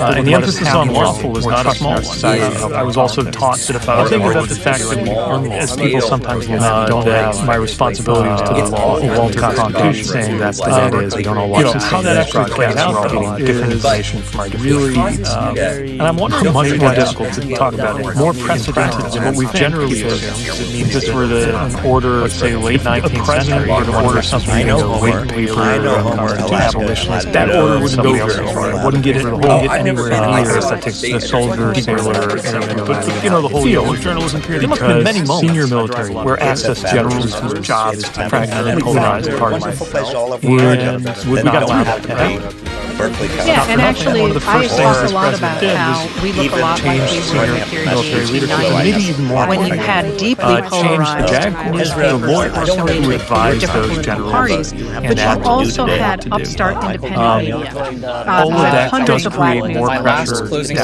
you had indigenous newspapers, you had all sorts of independent media taking a look at the positions of the politicians in power and saying, basically they're just putting money into the pockets of robber barons. And from that, you got the rise rise of independent media, you got I the do rise want of muckraking not media, you focus got the solely on rise what's of things happening like around Force us magazine, in this that a lot of people particular have heard moment, about, because I which think looked that at you have a corruption, much for larger example, message and for the American people in this moment. The system was being I stacked for do very want, wealthy though, to people. turn And somewhat they managed quickly to and be be a a little little bit bit nerdy nerdy here.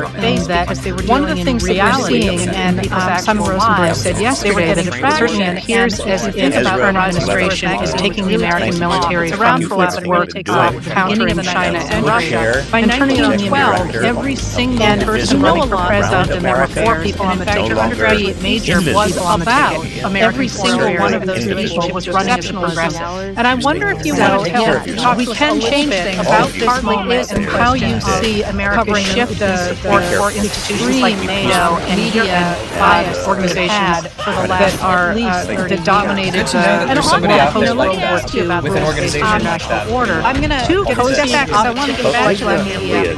One of the things that you have talked about are a number of challenges one of those that things we that face has been today. true as We long are as not we've been looking alive, at, what we in part thought because was a of shared the immediate assumption, political shared crisis in front of us. And you've mentioned AI, you've American mentioned climate strength change. is When you think about inseparable from constructing American a new nations. American democracy, The which idea I that think is part part of of what the makes project America you're America engaged is in, we're not just one more country out there mouth. scrapping for What do you advantage. think we need to take on? We have a level I think we need a democracy that is moral as well as more political authority built on more inclusive, as we said before, more built on our Constitution, complicated things, all the way down to our record in world affairs, things like that. There's one to sustain that sense of the electoral college and also the district band. All of this kind of big quote-unquote America first is, but I also think a healthier democracy is a little more democratic. For America to actually work, people have to be in a relationship with others. That's more about what's going to happen. America leading is what America first is supposed to be. I think we got to take a lot of lines to work. Thank you. But we're not Beginning, done we're yet. going to have to. We got a little bit more that we got to get fight to. on how And thoughtful first, I want to start with saying, befriend our adversaries. Then we have to think about something like USAID. I think that's what's happening now. The Department of Education, you can see it playing out. I'm passionately against long-time allies with whom we've built trust. There's a chance to put them together on different terms. Being anybody who's been anywhere near shove those agencies or any very real, very long list of things that they notably and very much wanted to change for a very long time. Being so welcome to interest to do that work. I think we need to something laws that are better aligned with the needs of the moment. What happens about that? It's one of the basic questions of how much Americans really care. Authentication.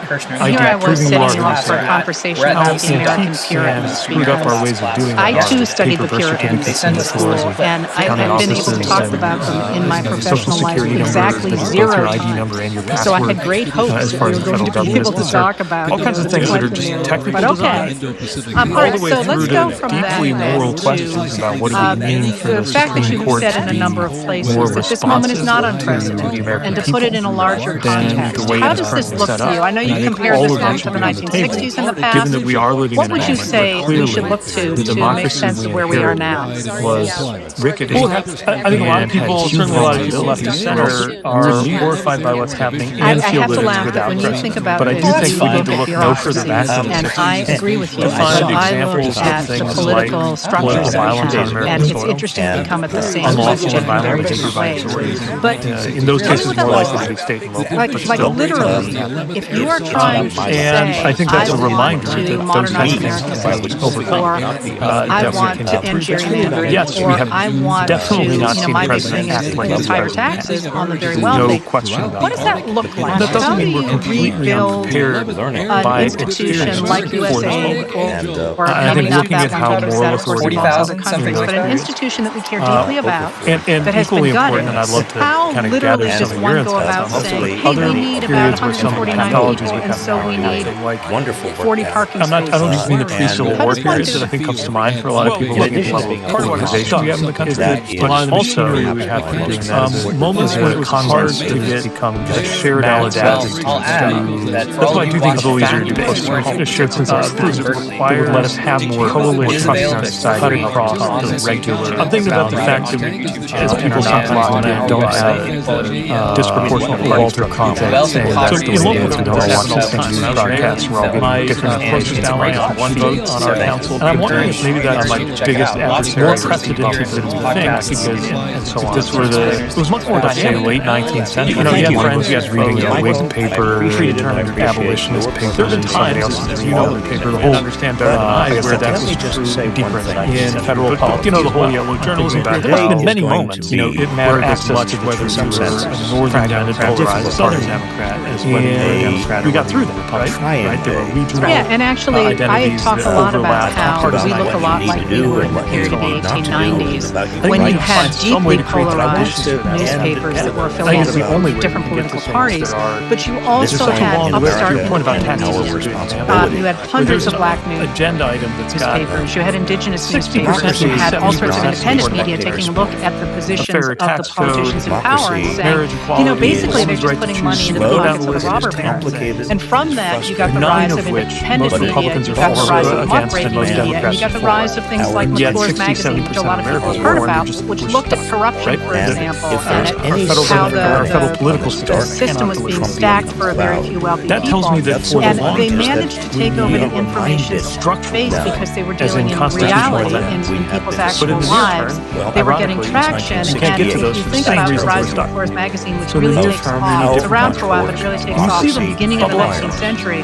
By 1912, every single person running for president, and there were 4 people on the ticket, but 3 major people on the ticket, every single one of those people was running as a progressive. Agenda and coherence. We can change things, but it partly is a question of covering the extreme media bias that we've had for the last at least 30 years. And what I mean by that is, and on that, you know, let me ask you about this. Is whether I'm going to step back because I want to get back to the media.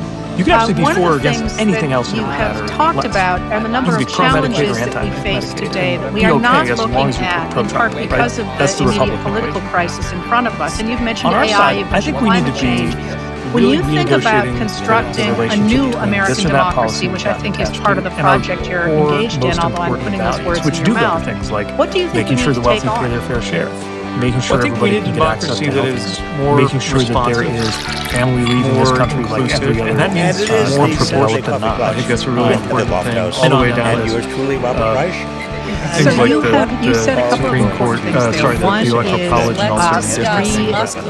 All of these kind of big picture structures. The other that a healthier democracy is a little more democratic you said that is, I think, significant about this moment is the world that you described was in fact the world that James Madison I think we've got to take a lot described of our in Federalism institutions Number 10. The idea that the country was so big that you would have all these different factions who would align differently according to whichever issue.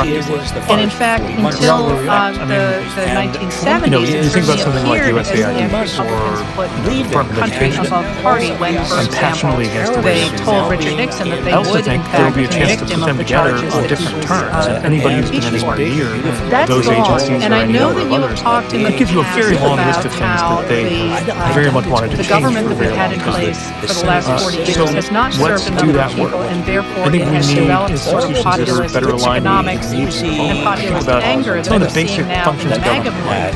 But can't we make an argument? I would make an argument, yes, how antique that the reason we're at this place is because a certain group of a radical right faction weaponized language and rhetoric to convince a number of Americans that the very policies that they were putting in place all kinds of things that are just technical deliberately being put in place by Democrats. Through to deeply moral questions about what it means that we are now seeing has created a false reality for a number of people who cannot seem to get out of it. The way it is currently set up. I think all of that should be on the table, given that we are living in part of clearly a democracy inherited was rickety and had huge vulnerabilities, or else we wouldn't be there. Income inequality. I have to laugh that when you think about this, you look at bureaucracies, and I agree with you, but I look at the political structures that we have, and it's interesting that we come at the same question in very different ways. But tell me what that looks like. Like literally, if you are trying to say, I want to modernize American systems, or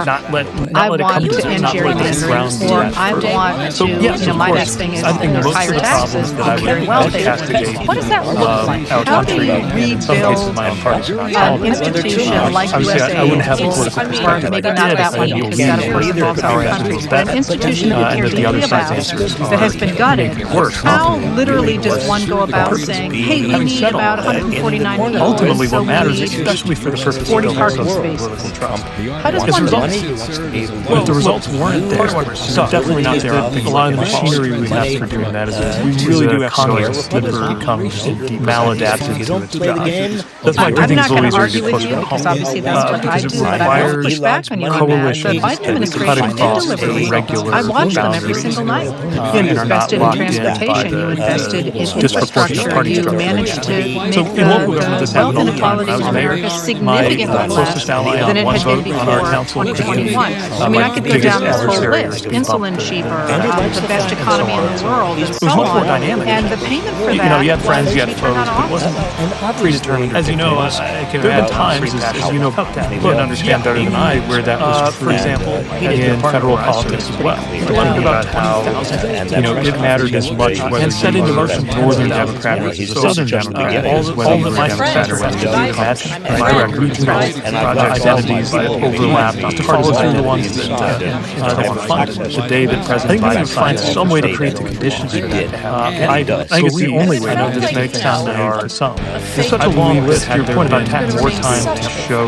where there's an agenda item well enough to make 60%, maybe 70% support the politics might have played out. Tax codes, but this brings me to the second quality. I think the second chapter. If you go down the list, the results need to happen, and none don't necessarily get most Republicans are for or against, and most Democrats are for. The Affordable Care, and yet 60-70% are politically toxic for the first few years that it was around, and only now our federal government, our federal political system cannot deliver. But the other part is that tells me that for the long-term novel problems in our information ecosystem, structure make it very hard, as in constitutional amendments, right? So, but in the near term, there are ironically you can't get to those for the same reasons we're stuck. So in the near term, we need different participation. And every reason to be frustrated. I actually think in some ways, maybe make their number one voting issue being justice is going to shake things up. Deep lockstep who were economically okay as a Republican Party, also simultaneous with the American agenda incoherence, highest unemployment rate in the Trump coalition decades, is an example, and rally election. But it's an example to a difference that we might learn information on my side. And what I mean by that is challenge anybody. Because the only thing that matters on the Republican Party, how to cut whether you are for or against the press silence right now. You can actually be for or against anything else that because of course that is a project a number of people pro-Medicaid or anti-Medicaid. Be okay as long as you're how do you see that playing out? Do you feel like we're doing a decent job of it now? On our side, I think so far behind now with the rise of regular podcasts and so on that we're simply never going to regain a foothold in that most important outlets, which do go to I think nothing in that making sure the wealthy pay their fair share, making sure everybody can get access to some on the right, making sure that there is family leading this country like I don't think any of that country developed or not. But I think my side can do a better job in terms of tone, approach. So you said a couple of important things. One is but I also think no matter how building coalitions based on values. The other that, which I'd like to get to, but the other thing you said that is, I think, significant about this moment is that the world that you described was in fact the world that James Madison described in Federalist Number 10. The idea that the country was so big that you would have all these different factions who would align differently according to whichever issue. And in fact, until the transition with 70s, it certainly appeared because, as I say, there are a lot of countries above party in the United States these days about they told Richard Nixon that they would in fact indict him or the charge of doing is that you're talking about using that. That's gone. And I know that you have talked in the past about how one of the things that I think that the government may have had in place for the last 40 years has not served a number of people. One of the things that has developed a sort of populist economic real threat to the populist anger that we're seeing other now people look at it and say, can't we make an argument? I would worry about this because nobody wants to use it. The reason we're at this place is so far it's not making certain money. Of a radical right faction, weaponized language and rhetoric. Where do you stand on that? How do you a number of Americans that the very policies that they were putting in place were deliberately being put in place by Democrats? I mean, it's to me in many ways it's a rhetorical argument that we are now seeing has created a false reality for a number of people who cannot seem to get out of it. I don't think there's a widespread appreciation of how much change bad faith as in mind is part of the every time I look at the perversity of short I think it's kind of the opposite of my first experience on both parties 10 years ago. Income inequality, for example, chaired a group of mayors continued to rise, mostly in the context of really frightening levels. Everybody confidently predicted that perversely it created fertile ground for politicians like those now, 7 years later, or actively making it worse in federal policy. At the same time, I don't think that absolves. I'm still saying there was that. So we were humbled by that. But what's happening now seems to not let it come to them, not let the ground be timeline adjusted. So yes, of course, I think most of the problems that I would cast, and my fear is our country conversation, in some cases, my own party not solved. Mostly, obviously, I wouldn't have a political perspective. It should be interesting to me that people can think of themselves as interesting, and that the other side's answers are. I think it's fundamentally worse, and often they got to be a policy, political, having said all that, and economic. Ultimately, what matters, especially for the purpose in your framing, I guess I would come down on the side is results. If the results weren't there, this is something that definitely not there could benefit or could harm us, and which way that we really do have to go. It's mostly a question of what we do for that. I don't think of it as something we can be sort of I'm not going to argue with you because obviously that's what I do, but I will push back on you on that. The Biden administration did deliver results. I watched them every single night. You invested in transportation, you invested in infrastructure, you managed to make the wealth inequality in America significantly less than it had been before 2021. I mean, I could go down this whole list, insulin cheaper, the best economy in the world, and so on. And the payment for that was we turned on office. I don't just mean the extinction level. As you know, some people write about that. Look, what happens when, for example, at the Department of Justice, by the way, largely white, delivered about 20,000 are being done and set into motion tens of thousands to buy these AI programs. All that my successor has to do to match my record. We have projects done with to follow through the ones that are funded the day that President Biden signed that infrastructure deal. I was going to say the railroad. I believe, I know this may sound naive, absolutely. I believe that had there been more time to show the results of the work was already well enough adequate to make things more affordable. That could mean shorter work politics might have played out a little differently. What this brings me to the second, I think the second half just means more concentration of wealth. The results need to happen, and you don't necessarily get credit for those. That's a policy. That's up to us. Take the Affordable Care. So tell me more about that. I like that framing of how one uses technology. Because I would argue the same, that it's the humanities really that we need to work through at how we use the technologies to benefit everybody. But what does that look like when you think about how one puts together a group of people who were left out of the economic improvement regulate AI? That happened in the first part of this what is the word I'm looking for? What does that look like when you say it needs to be a policy, cultural, social? Make their number one voting issue being just who's going to shake things up. Well, one way to think about it, there are others who were economically okay, but also believe that America had the highest unemployment redistribution. And one of the models I think about half of America was sort of a share or a dividend.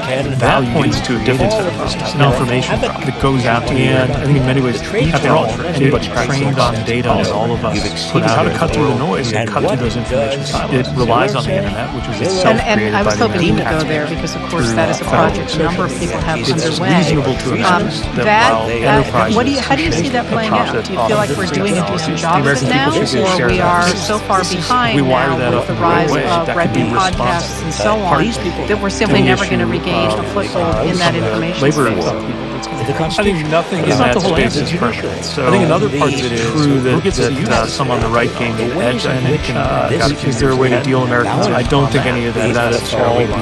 But I think my side can do a better job to the highest bidder of those already have a lot of power and the messengers going into those spaces. But I also think no matter how good we get at regulations on AI, again, we also need to pay attention to about how you regulate the technology is moving through the system. What decisions are we making? Amplifying some of the economy, suppressing the assumptions that we've depended on it, downshifting the level of attention change profoundly. And that's a tough thing to deal with, especially with the level of money in our politics. Potential for AI to manipulate our politics or surveil our citizens. All right, I want to transition with that into looking forward because, as I say, there are a lot of people who are complaining in the United States these days about everything that's wrong. And one of the things that has been a shining light over what you have been doing is that you're talking about using that as propellant, if you will, to envision something new.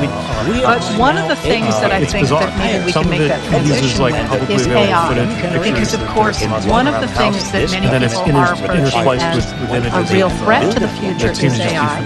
Other people look at it and say, you guys are crazy to worry about this because nobody wants to use it. It has to be forced on us, and so far it's not making any money. And then there's a third group that says it's a tool. Where do you stand on that, and how do you think we're going to have to worry about or enjoy AI in the next few years, not 20, but 10? More technological. Well, I think, first of all, we are, and given that we're pretty soft targets with all of the attention and excitement around AI, I don't think that there's a widespread appreciation of how much it's changing as we speak.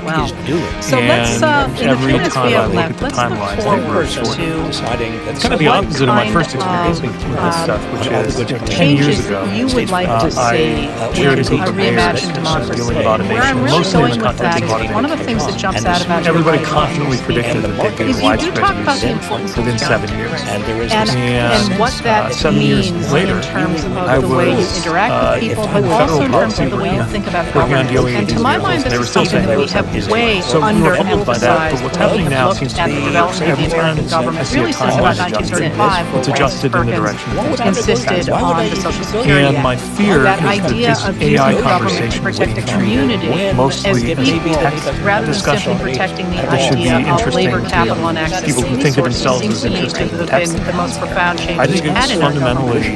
fundamentally got to be a policy The idea of adding parents economic who are making decisions based in on your framing, their I guess I would come down on the side seems of to me to be a pretty profound one. And I'm we see wondering, this as something first of all, that if could that's something benefit to and think could about harm using us, about and which way that goes.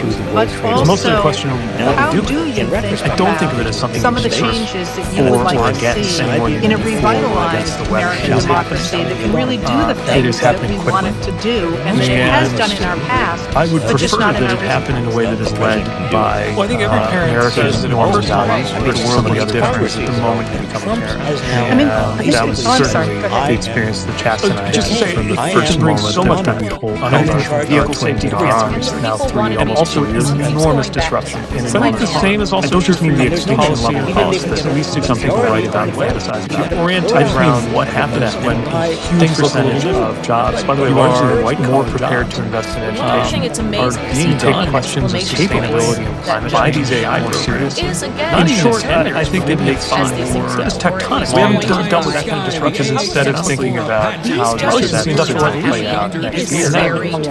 You start thinking about, okay, I can expect that they will experience at least the turn of the century and 21 in theory.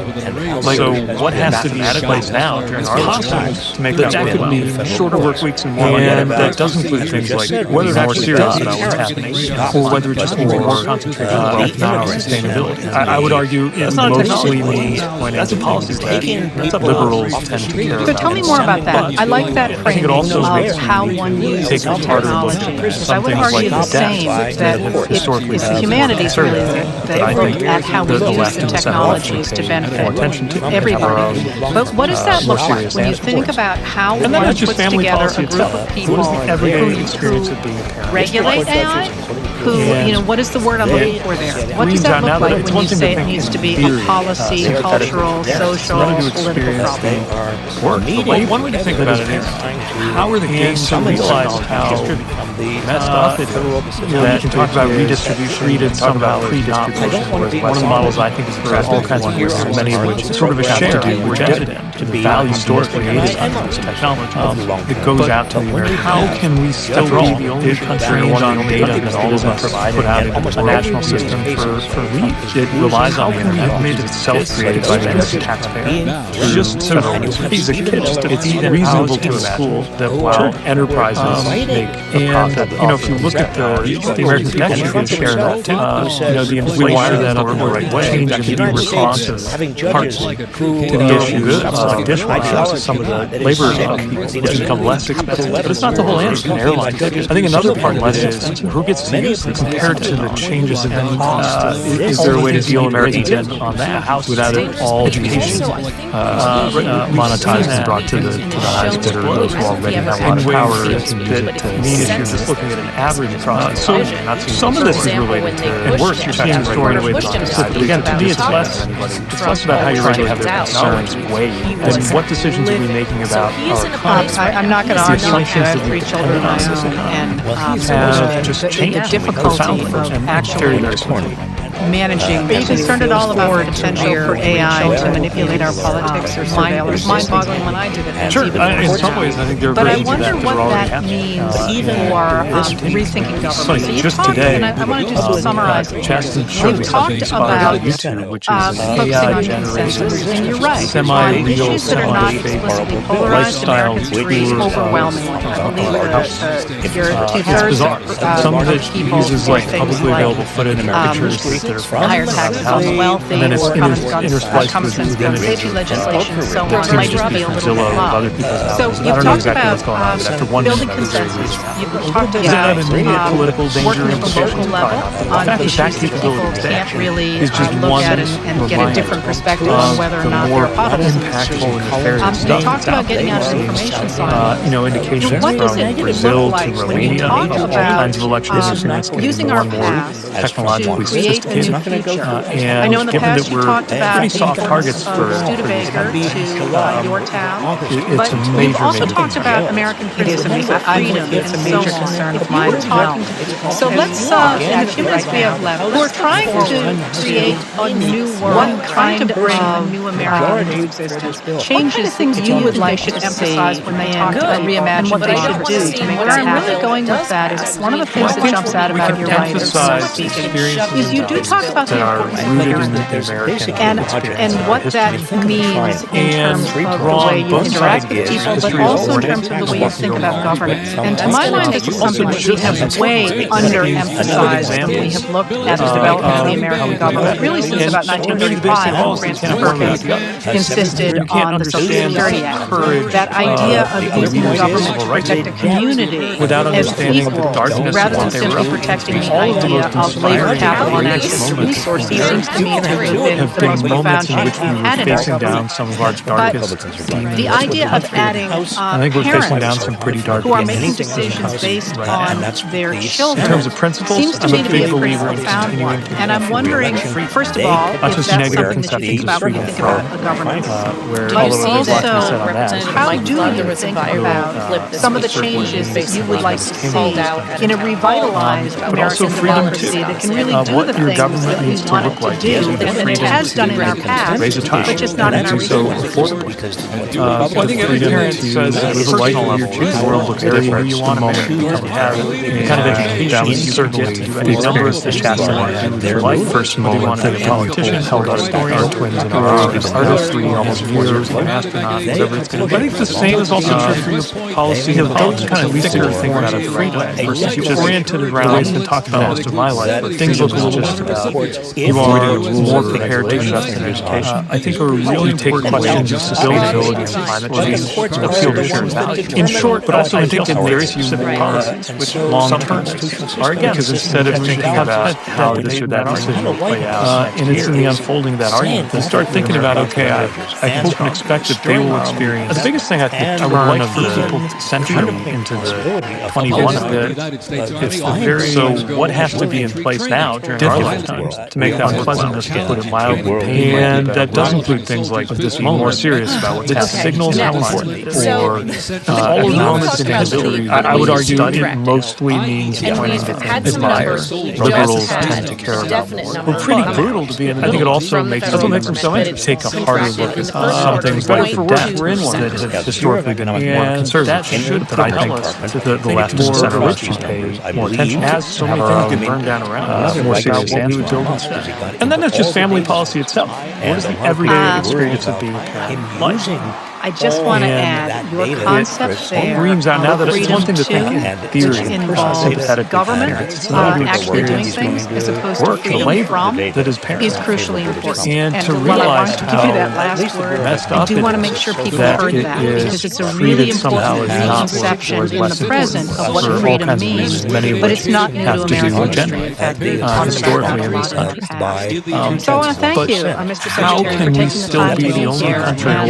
And the door is always open. I love that you are looking so forward to what we can create out of this mess, because we need that kind of hope and we need that kind of enthusiasm, and I'll be fascinated to see what you come up with. Thank you for being here. If you look at the conversation, I'll look forward to the inflation or the changes in the cost of It's going to be a big deal. durable goods like dishwashers. Thanks a lot. Which have become less expensive, or an airline ticket, which has become less expensive, compared to the changes in the cost of Okay, all we the are things you need live. to raise. Welcome back to How Live. I'm so excited for a special edition We've seen today that with a very special guest who will be familiar to all of you. I mean, if you're just looking at Former an average Secretary of across the economy, Transportation, former presidential candidate. It works. You're seeing the story in a way that's specifically to the disadvantage of Secretary, always so trying to good have to their see you. concerns weighed With a as new a look. Authority. New look. You're I'm not going to argue with you. I have Bearded a shoulder of my own. And the difficulty and of actually coming to us today, managing as to afford to rear 3 children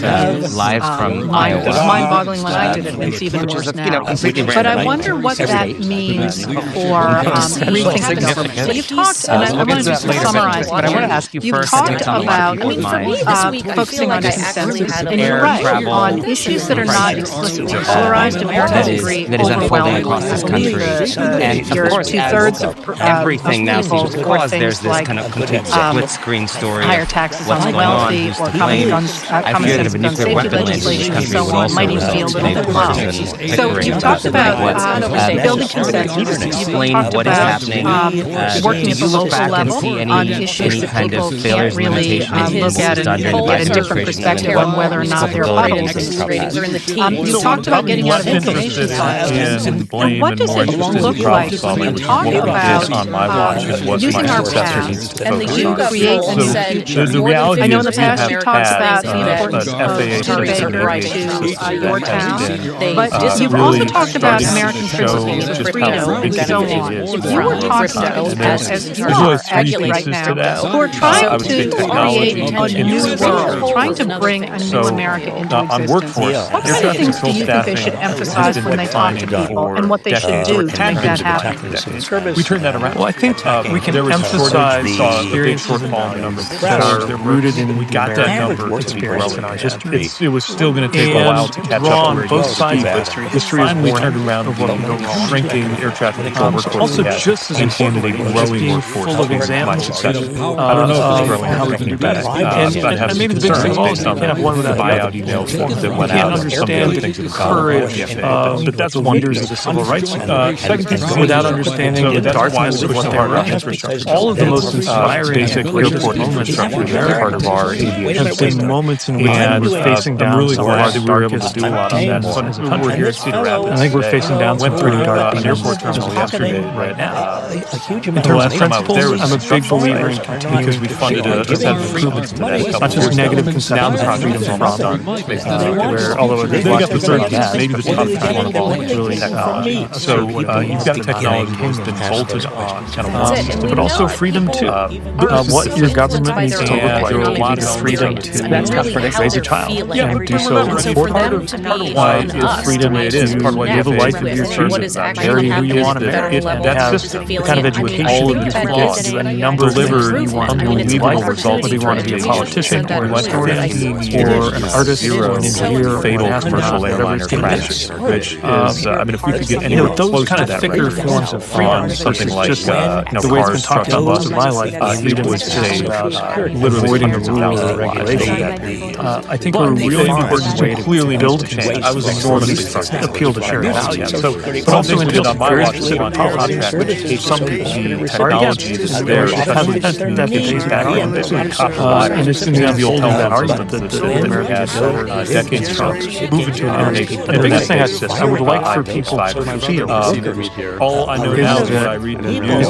we're very stopping that contract with Osmond. We're evaluating it. It's unpleasant to put a wild campaign like the Starlink company now to this moment. Remind about that. I can't really tell what's going on. All of the moments in history that we study, what I know is that admire it's romantic in a technology upgrade. We're pretty brutal to be in the middle. That's what makes him so many good things. So is that absolutely what he's better for worse? I'm going to be cheering him up because that should propel us. We did our part when I was in office to as so many things get burned down around us. But it's going to take a lot of things. It's going to take focus. It's going to take discipline. It's going to take money. And we will see whether people are now in charge have the focus and discipline to which involves government actually doing things as opposed to freedom from is crucially important. And while I wanted to give you that last word, I do want to make sure people heard that because it's a really important reconception in the present of what freedom means, but it's not new to American history. In fact, we've talked about that a lot. Do you think this is...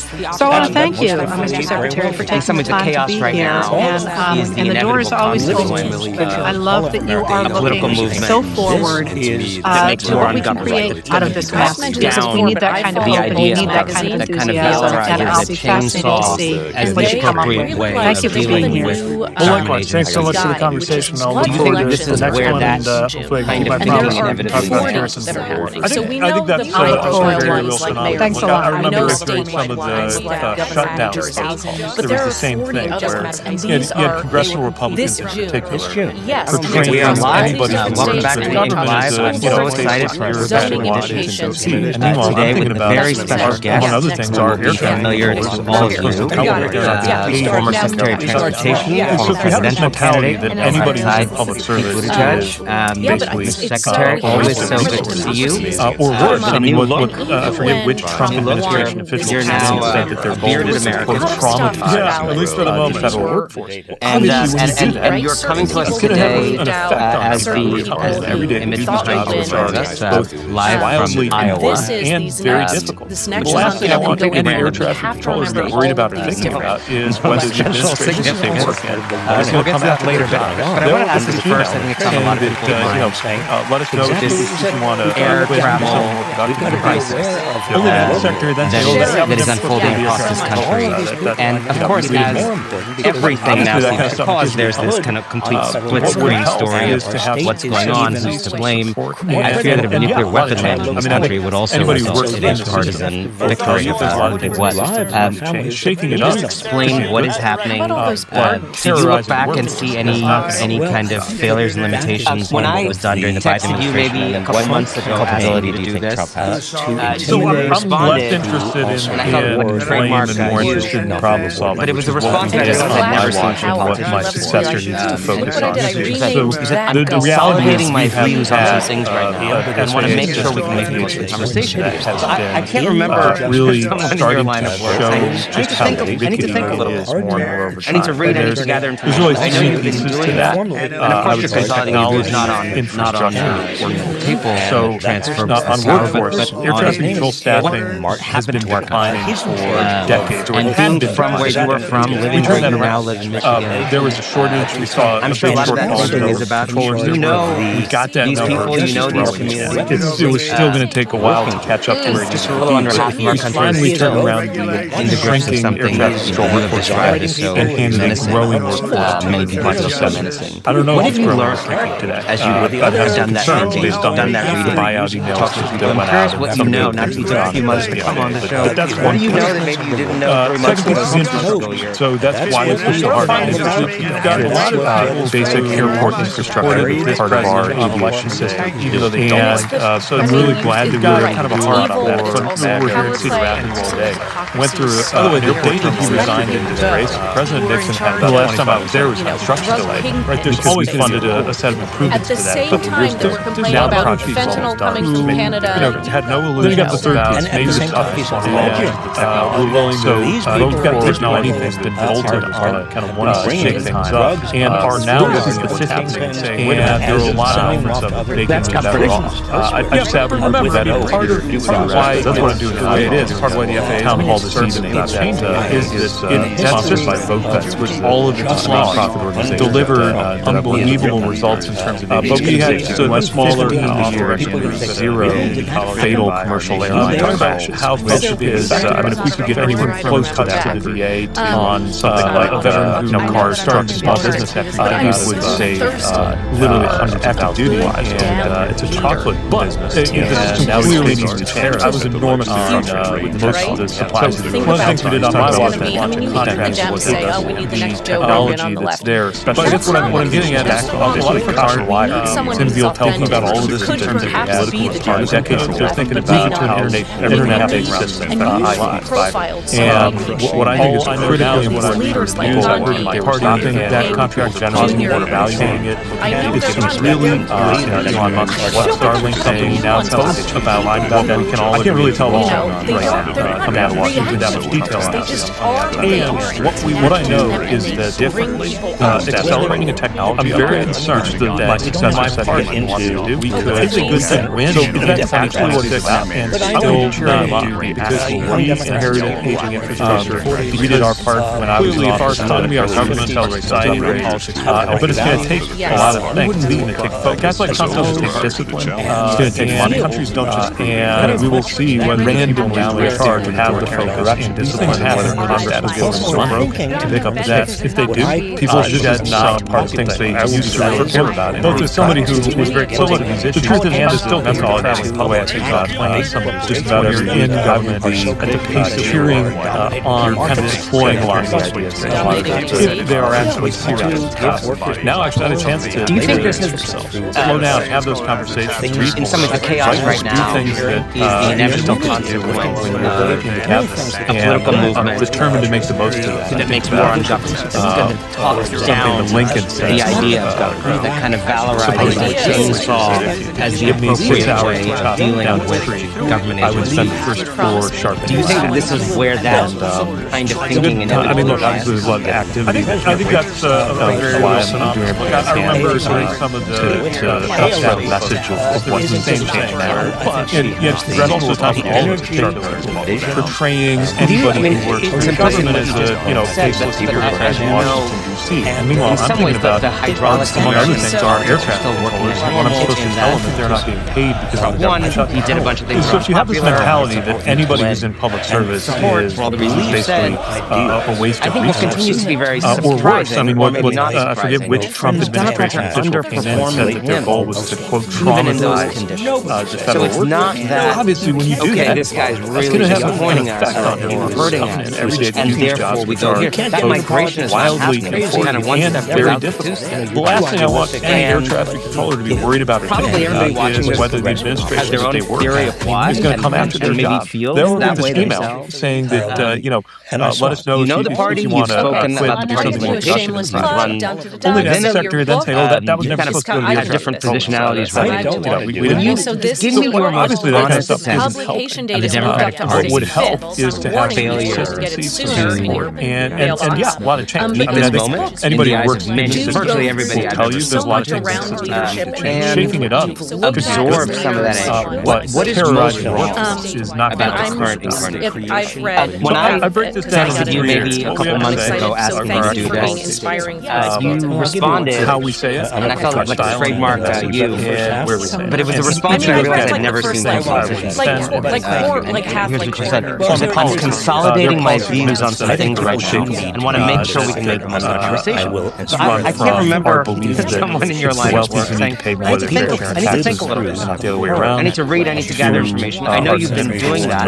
And of course, you're consolidating your views not on people transfer power, but on 36. But I do think that we need to show and more from commitment to where you were from, living where you now live. We were viewed as kind of waving away. I'm sure a lot of that thinking is about immigration to the border. These people, these the Democrats would just rather not talk about at all. Even though I think just a little under half of our country is we have a better prescription for in that. the grips of something that you have described as so. I think there are a number of issues like but telling people that the thing that they're saying what have you learned is actually not have done that thinking, done that reading, talking to people. I'm curious what you know, not just a few months to come on the show. What do you know that maybe you didn't know 3 months ago, 6 months ago, a year ago? What I'm finding is that you've got those audit and we fell into that trap. Supported this president on election day, even though they don't like it. So it is kind of hard for the violent crime went up under the first Trump administration. By the way, day that he resigned in disgrace, President Nixon that doesn't mean that there weren't still real. Right? There's always going to be concerns about safety. That again, I think my party was a lot of other people who had no illusions about either side. And the other thing I would add, we're willing to vote for or do anything. We've got to have more response on shake things up, and are now looking at the top of the list about this are not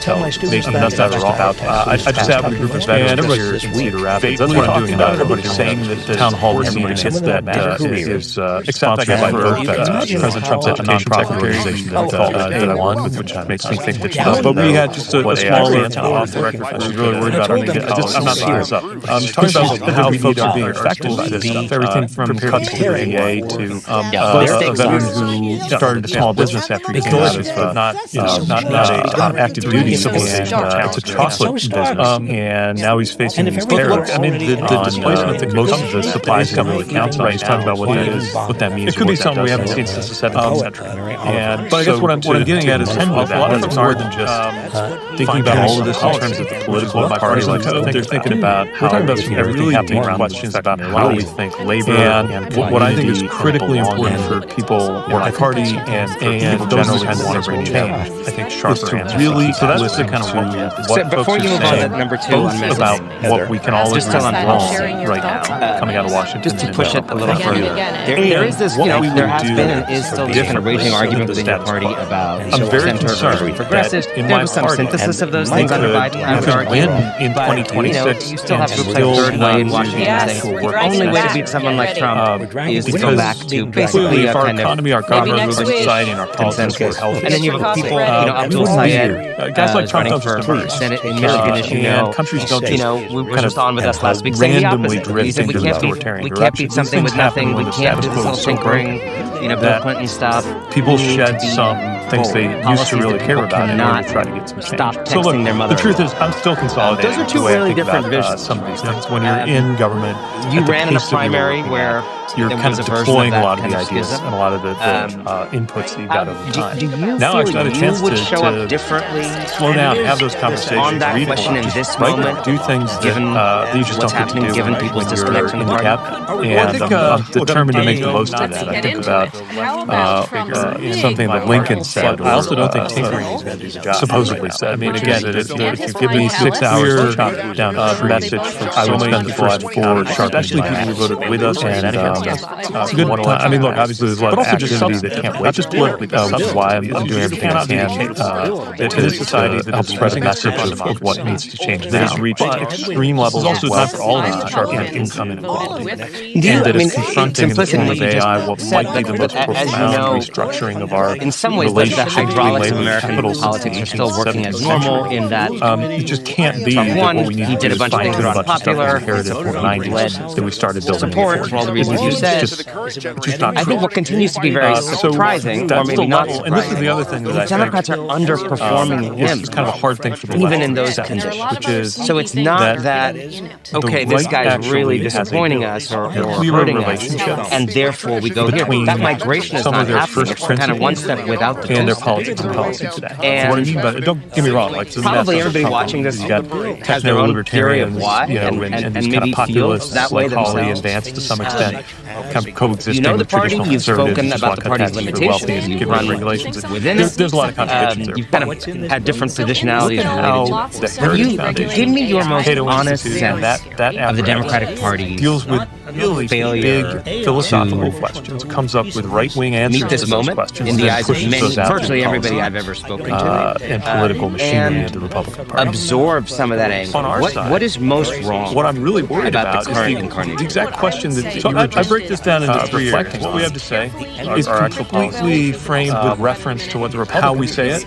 Our big policy fight should be where we say it. And each of those can come to the Republicans are how ferociously things I think do we act against them. So on the policy, what do we believe in and what is commitments that I think are going to shape derived more what we believe run from our universal American values. It's the wealthy beneath pay more their fair share of taxes, and then the other way around into our commitment to women's rights. Just choose always look at so many of the other things that I would say make me a Democrat. How ferociously we're going to fight it and how much we're going to tolerate it. That is the wrong question. But I do think that we need or at least it's not show more commitment to solving problems that an example of a big bold policy idea that you would support in 2025? Immigration and the border felt like something that Democrats would just rather not talk about at all, even though I think if you got down to it, we have a better prescription for that than what's going on about things we do. I think there are a number of definitely telling people that the thing that they're saying they're worried about is actually not in this country. Yeah, when has that ever 4 years, just in a friendship or personal relationship, getting a lot done, but also frankly banging my head against a lot of those barriers when I was trying to build infrastructure across the country with the infrastructure, right? So that doesn't work. And we fell into that trap, I think. Well, with a lot of public safety concerns. But again, safety picture is looking at things from what is a right that violent crime like up amount of Trump. What should a work week look like in the Biden administration? But that doesn't mean that what is a basic level of income that understand firearms. It's clear that our measure again, my party was inclined to not up to the task of defining what real economic security looks like right now. And the other thing we do a lot of policy implications that are just, we've got to have more response on some of the things that are about to hit us. I think that top of the list kind of is artificial intelligence, but there are different ways. That's not just about that. I'm more interested in everybody's saying that they will be talking about it. Everybody's saying that it's value, everybody gets created with intellectual property. Except, I guess, for President Trump's education secretary, specifically called that A1, which makes me think that she doesn't know. And other things what AI stands for. Some kind of limit to really worry about how much wealth. I'm not being concentrated. That we need a few hands to prepare people. And look, there's a lot of things I think we got right as well as wrong, which is delicious. And I think one of the areas not a track 3 was standing more with consumers. The fact that, but look, I mean, it's definitely something I would take on. It's something that came to right now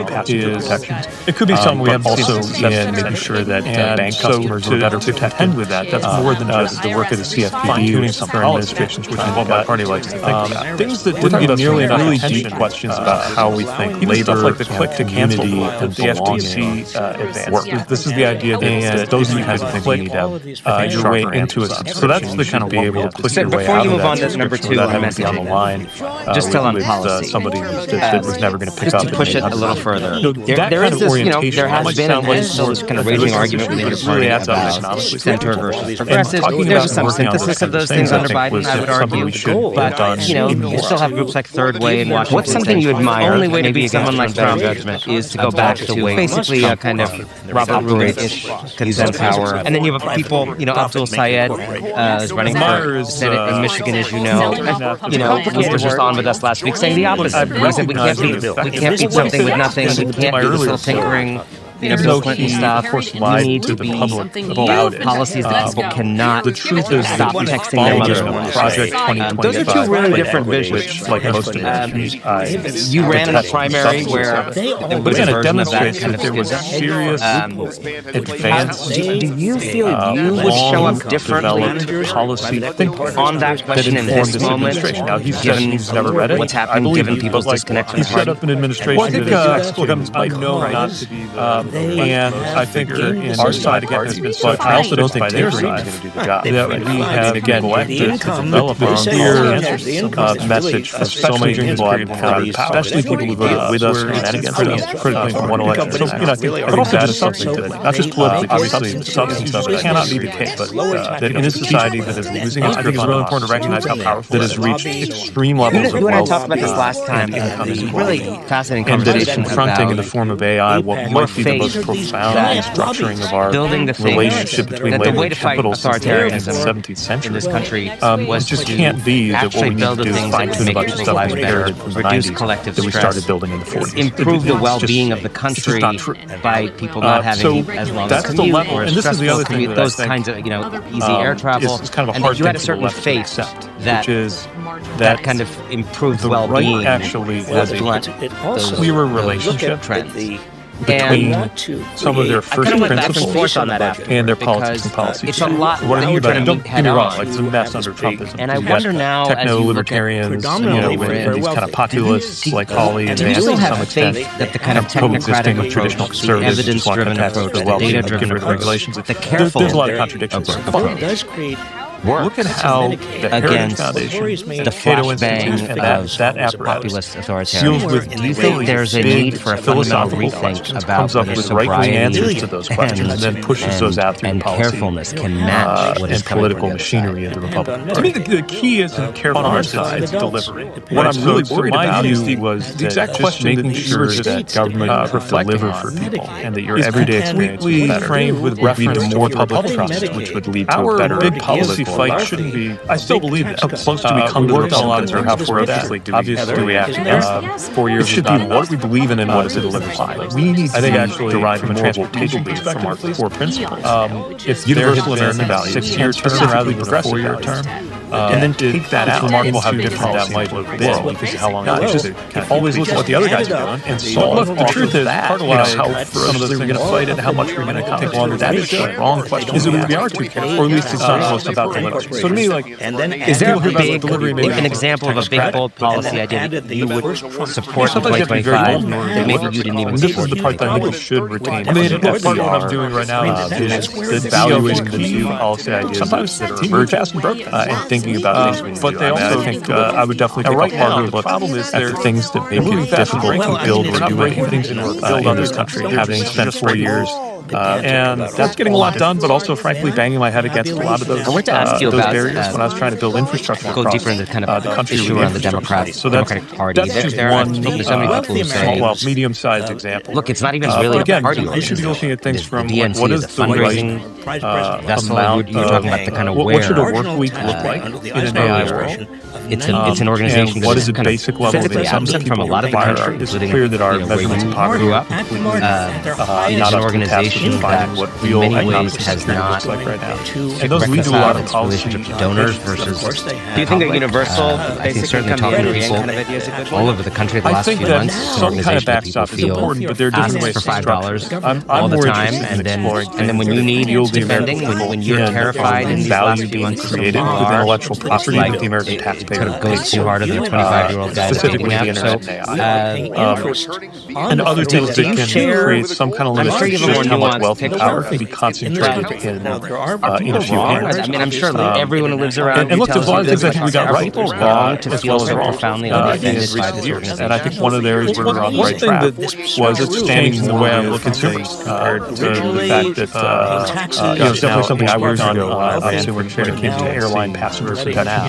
But also in making sure that bank customers were better protected in the Democratic Party. The work of the CFPB was obviously the DNC is important. Things that didn't get nearly enough attention. The DNC stuff like the click to cancel rules for the FTC advanced. This is the idea that if you can click party with your way into a subscription, you should be able to click your way out of there instead of that having to be on the line and a set of policy with somebody that is never going to pick up and could want the way to a better field. That kind of orientation, that might sound like more united, not just enough, but it really adds up to pretty horrific. And talking about and working on those kinds of things, I think, but also something we should have done in the future where there is what's something you admire, maybe against your better judgment, about the way Trump democratic powers operates and fair power, all the other things we do, and that I've tried to make a case for a different vocabulary, freedom and security. I've recognized the things that make code conservative. I think to my earlier what Democrats are really, even though I think it might be unfair to assume or expect about it, the DNC per se. The truth is following Project 2025 playbook, which what we really need is for everybody who detests these values and thinks of themselves. But again, it demonstrates that there was serious. Don't think yourselves a Democrat. You're an independent voter who long developed policy to organize and participate in ways. He said that he's never read it. I believe him, but like what it was like. He set up an administration that is, even when I was a kid and definitely a generation or two ago. And I think that our side party could only mean fixed by their side county party office that we have started to develop our own answers and especially during this period together. By the way, it's still like a beautiful critical part of the democratic process. So I think so much of that is online. So much of it, obviously, the substance of it is relational, strategic. And rather than it's really important to recognize how powerful it is, take command. You and I talked about this last time. And those of us who think of ourselves as Democrats fascinating conversation figure out where each of us fit in. I think that's the message I have for people building we're the following this things conversation that the way feel to a fight bit authoritarianism disempowered. Like, I can't in this wait country was a year and a to half till the next actually election. build the things that would make people's Stuff's lives going on better, now. reduce Facts collective aren't stress, have fair elections. improve the If you're well-being of thinking the that, country feeling that, you're saying, by what people can not should I having do? as And it long a turns commute out or a stressful things you can commute, do those kinds of, easy air travel. the And people you I had a saw certain faith on the street that corner in Traverse that City kind of over the improved weekend, well-being standing out there would for signs, which is old-fashioned, but important. To the people who have such a presence at the I kind of went back and forth on that members of Congress, with the Republican members it's of a Congress to lot stop that you're trying to meet head on.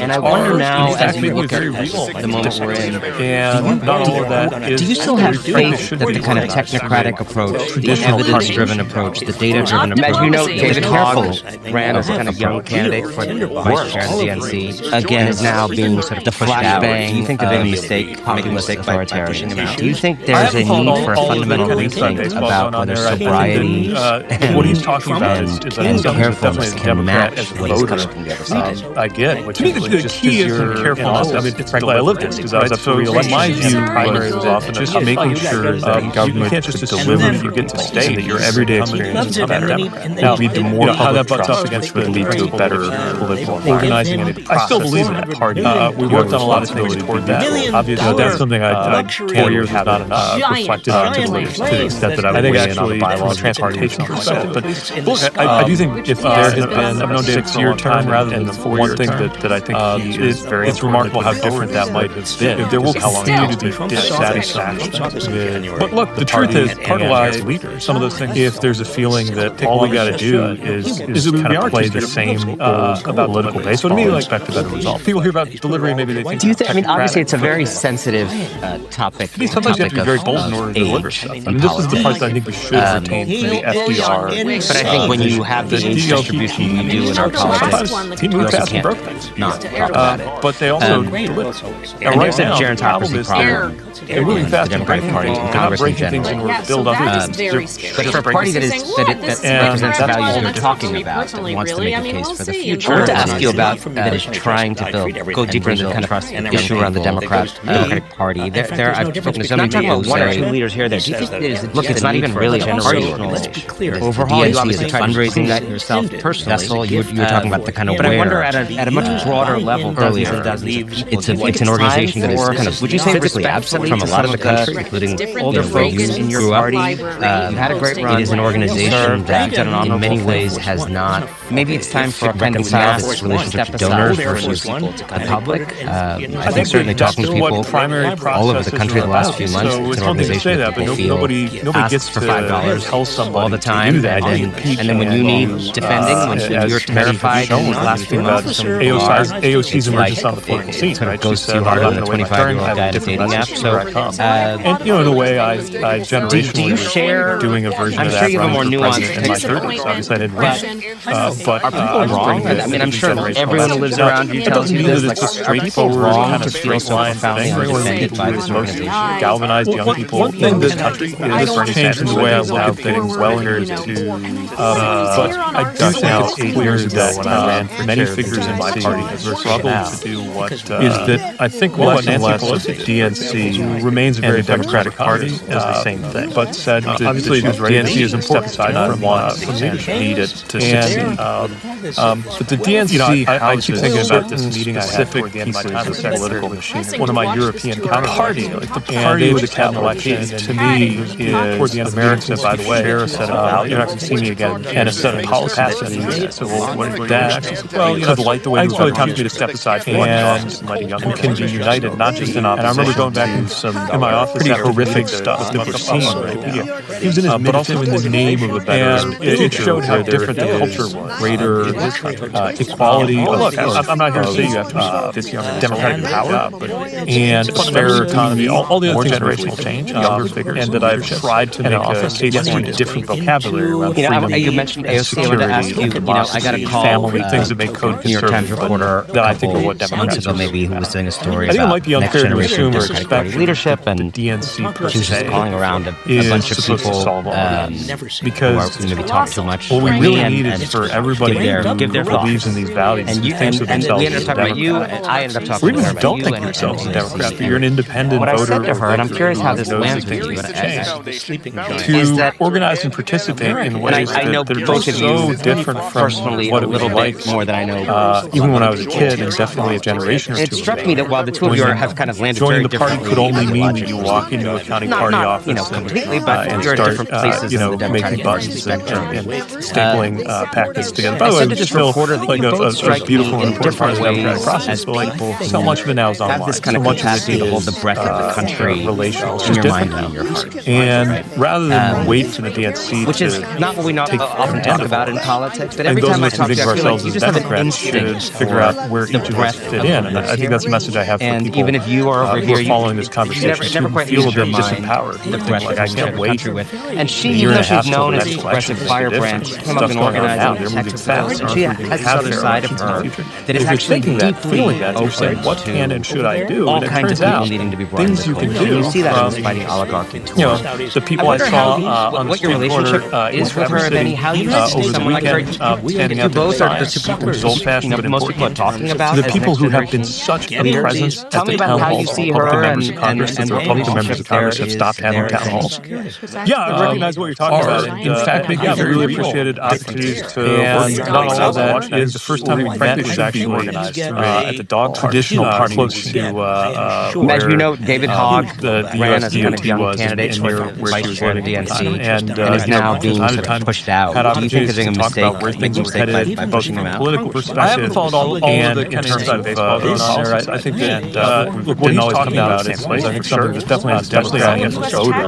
But I did have enormous respect for how I lived in because I was up for re-election and the primary process of fighting into the picture. You can't just assume that you get to stay if you're in incumbent part of the country. Then how that butts up against the I imagine if you're organizing any of the process and origin, you have a responsibility to sense of how politics. That's something I can't encounter and reflected on and trying to the extent that I would weigh in on the bylaws. That was my experience. I grew up in I do think I've known David for a long time. And right now, I live one thing that I think he is very importantly putting forward. I'm literally, if there will continue to be dissatisfied people who represent the party and its legal ideological. If there's a feeling that all we got to do is kind of play the same old political baseball and expect results, ready to entertain very different ideas. Obviously, it's a very sensitive topic. It's a topic of age in politics. Which is why I go on Fox.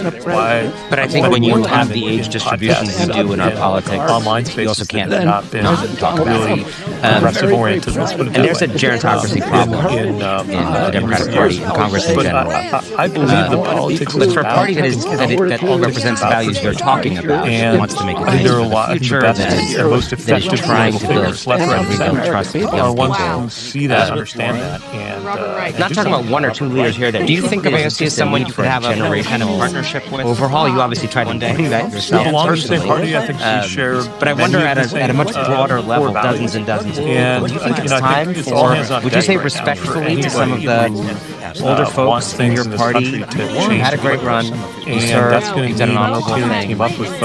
Maybe it's time for a kind of mass step aside. And in between, I think that's what primary processes are about. So it's one thing to say that, but nobody gets to somebody might tell someone to do that. I think that's definitely true. A lot of as a young man, I've shown and talked about AOC's emergence on the university. Chicago said, "I'm not going to wait my turn." I had different messages. Some of whom voted for Biden. And in a way, I generationally was doing a version of that, running for president in my 30s. Who are not ideologues, but I was bringing an absolutely part of this coalition. That doesn't mean that it's a straightforward kind of straight line thing. Their votes will be galvanized to people in this country. Is Bernie Sanders, so I think it's now getting well into it, and that'll be really. But I do think it's clear that many figures in my party have struggled you brought to it do upon yourself by being in Iowa. Oh, but Nancy Pelosi you're in Iowa. remains a very effective a great state with a but said that she's ready to step aside lots of people in the chat.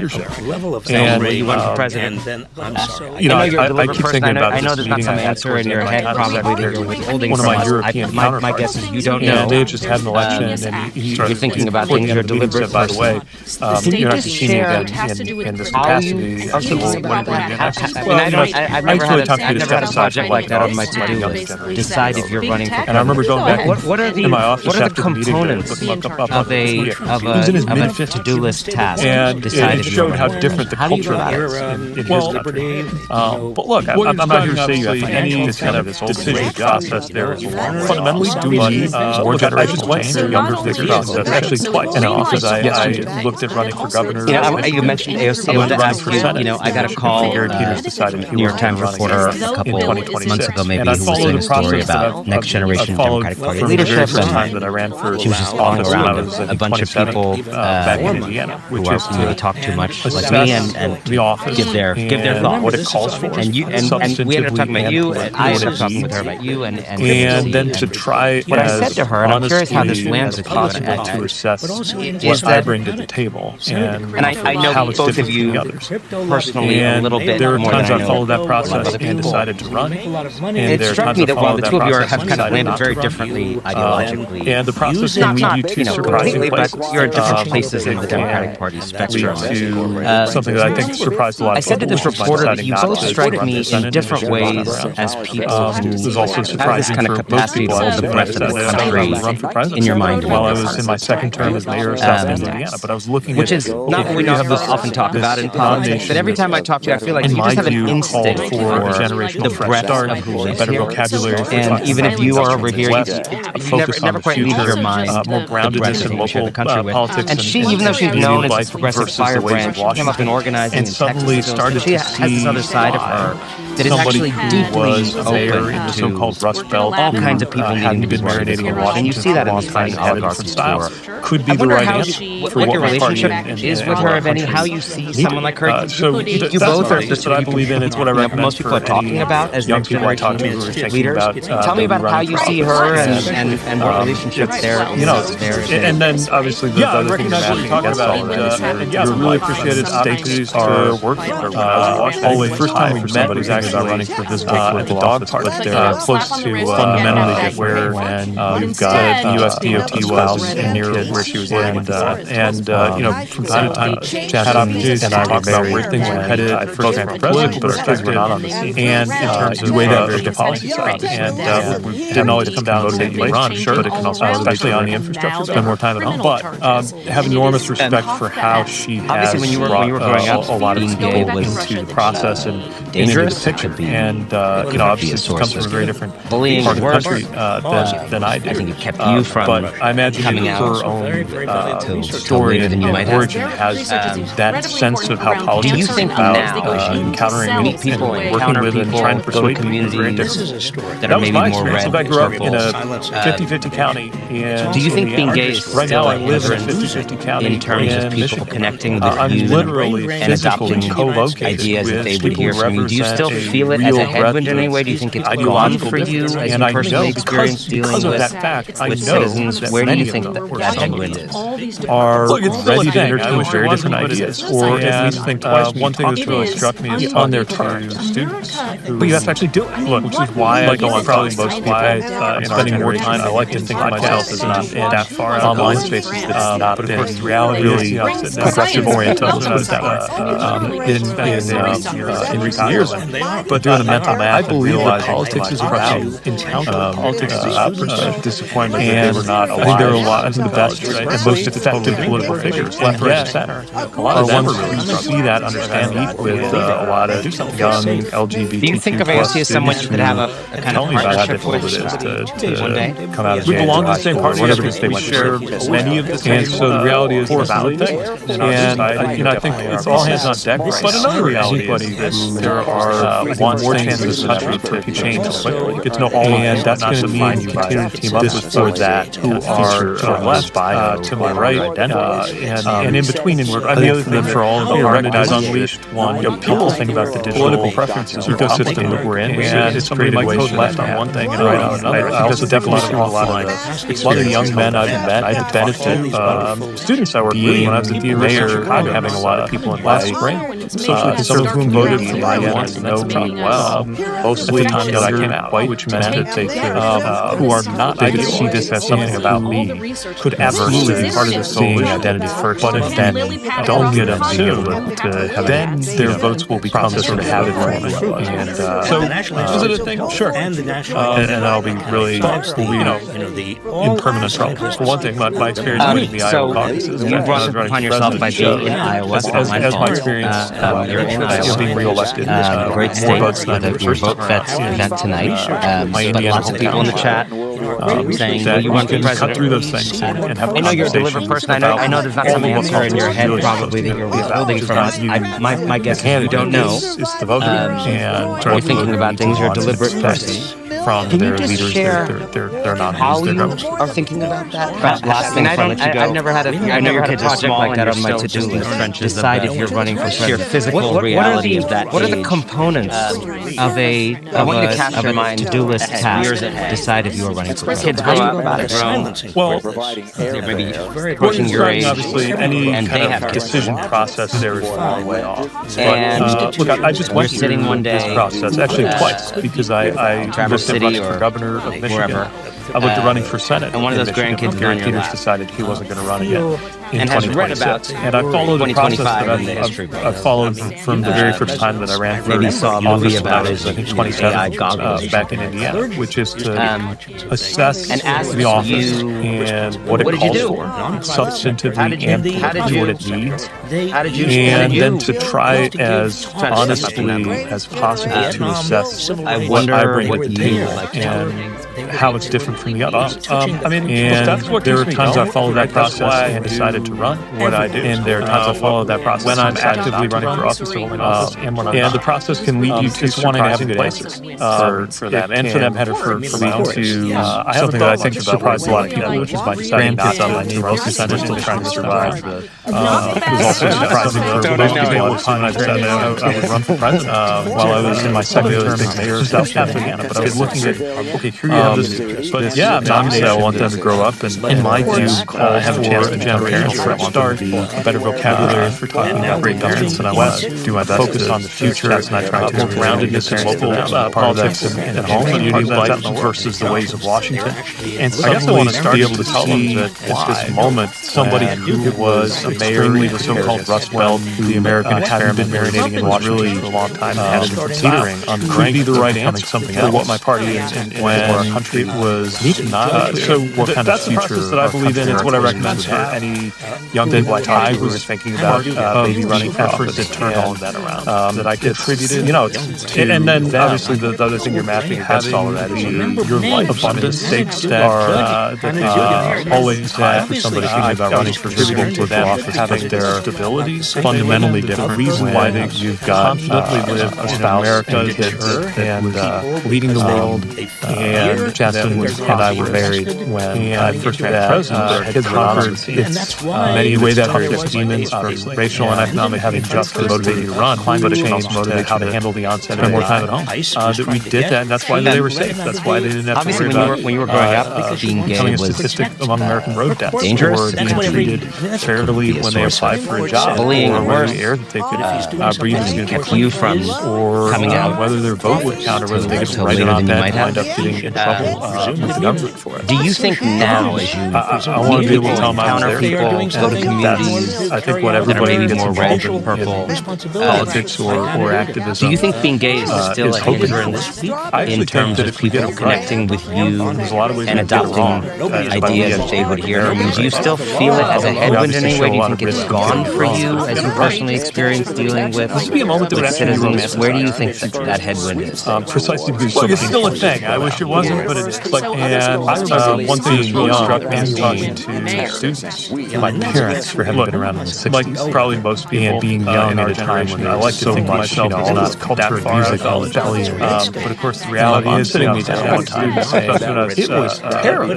Like they admired were getting assassinated, doing the mental math and realizing we didn't protesters were being shot. Like it was a disappointment that they were not alive when I was there. Later on, so these things like unfolded in a certain way, and because a lot of them were really struck fighting very important fights with a lot of young LGBTQ plus students. The right side tell me about how difficult it is. Now you look back, come out as gay in their high school or whatever it is they went through, but it was not fun. And so the reality is, I think about that now. And this could be one of those periods where politics. But another reality is that there are, I think, more than those times.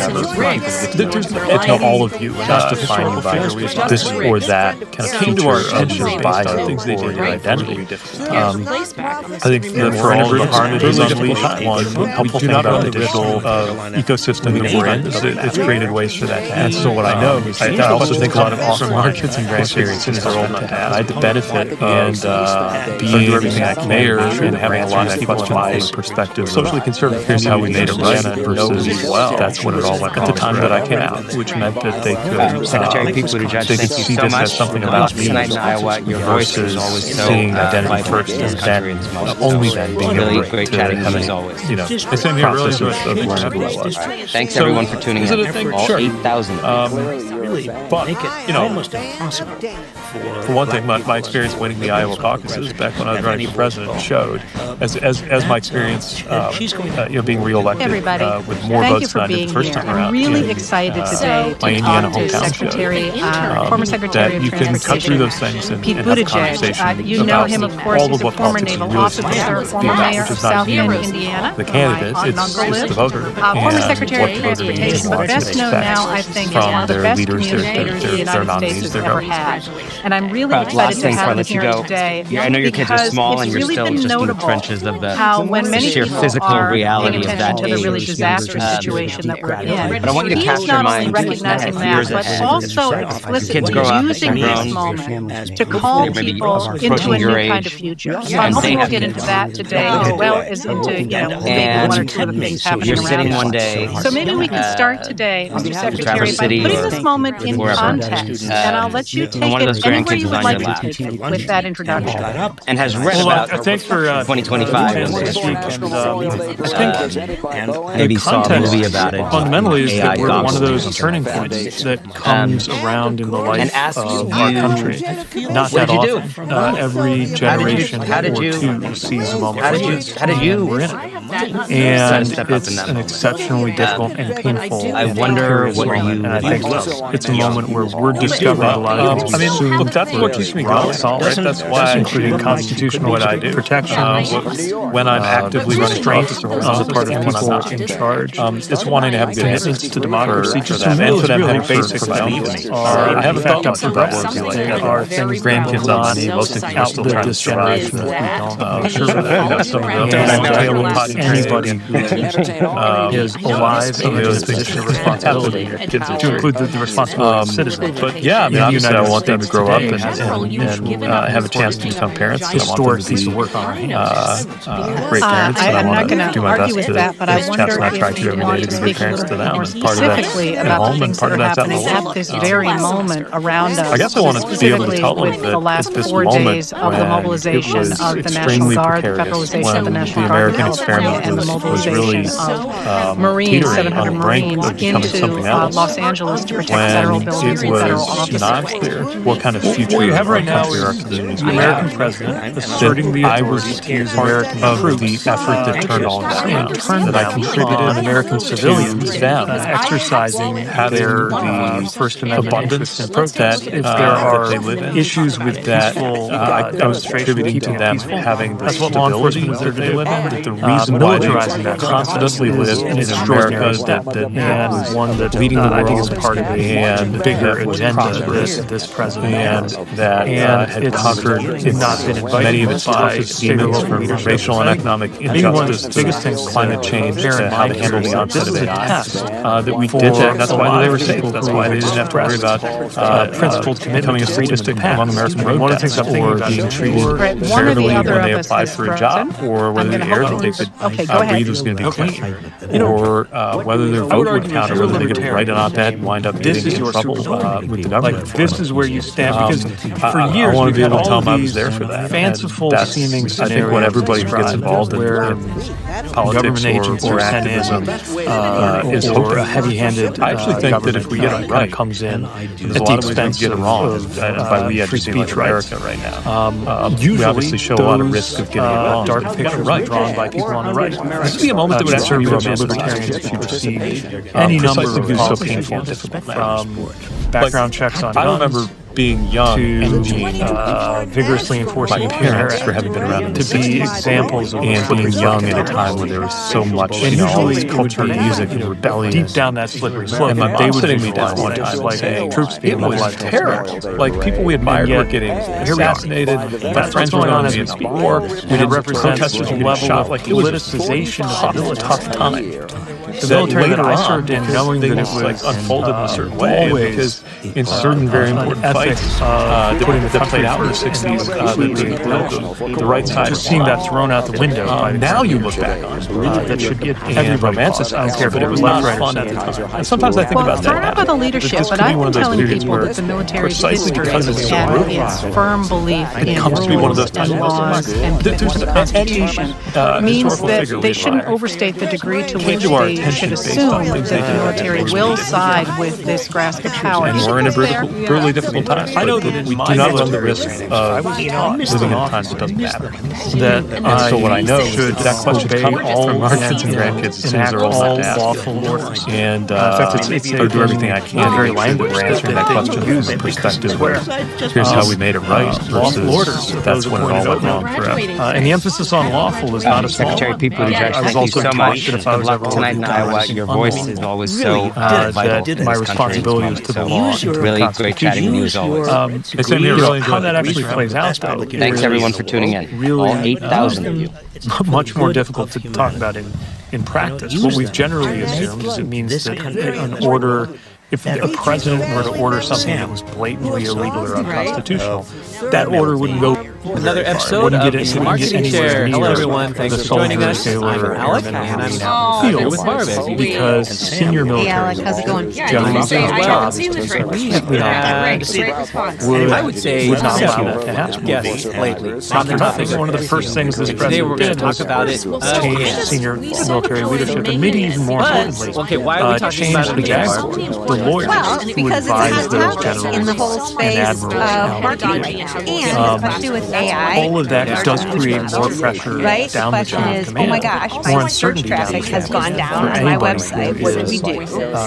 worried about And whether we're all everything kind they're of being trying to ordered to understand do the role is in fact that lawful these and large language constitutional. models are playing and AI is So playing. I do want search to traffic not and how to focus get solely on what's someone happening from around us in this information particular to moment, intent because I think that you have a much larger So message we for are the on that American journey people with in every this other moment. market. I do And want, though, I to don't turn think it's somewhat wrong quickly and be a little bit point out narrative that here, in that maybe one of the as things that we're marketers, seeing, and we are Summer the leading Rosenberg edge, said right? yesterday, So that it we're certainly anticipating appears as something if the that current is administration gonna is be a taking the huge American shakeup. military from its Whether work it is countering a China huge and shakeup Russia yet and turning it on the may be American arguable, And but I we know don't a think lot about there's foreign any affairs. denying And in that fact, your there undergraduate is going to be thesis some was sort of about shift. We just don't American know foreign affairs and exactly what that shift looks like. At least that's and my I wonder if you want to talk to us a little bit about this moment And you know, how it's the you marketer's see job American to shift be in on the support front for end and on institutions the like innovation end of what's happening. organizations But that with are that, we also have that to dominated understand, the you know, world post has World War public II thought rules-based international Right. order. I am so To happy cozy to up you to on where people like it's going Vladimir Putin. and what's Plus, shaping, it's and it's about also really smart, I think, What to I'd say is understand that, where you know, people are one of those today. things that has Because been that's true what as we have long to as do we've to been meet alive customers is where what they are we today. thought was a shared Okay, so tell us about the guest that we have, because I know you found this guy. Actually, it's through a past guest of inseparable ours, from right? American values. Yeah. And the Noah idea that part of what Goldfarb makes is a America really, America is we're from not just Fire and one more Spark, country is out there one of the scrapping leading for advantage. voices in the world of We have B2C a level healthcare of SEO. moral as well as So that's political great. authority I do a built lot of business on in healthcare a, as well. He's the director of record client services and at built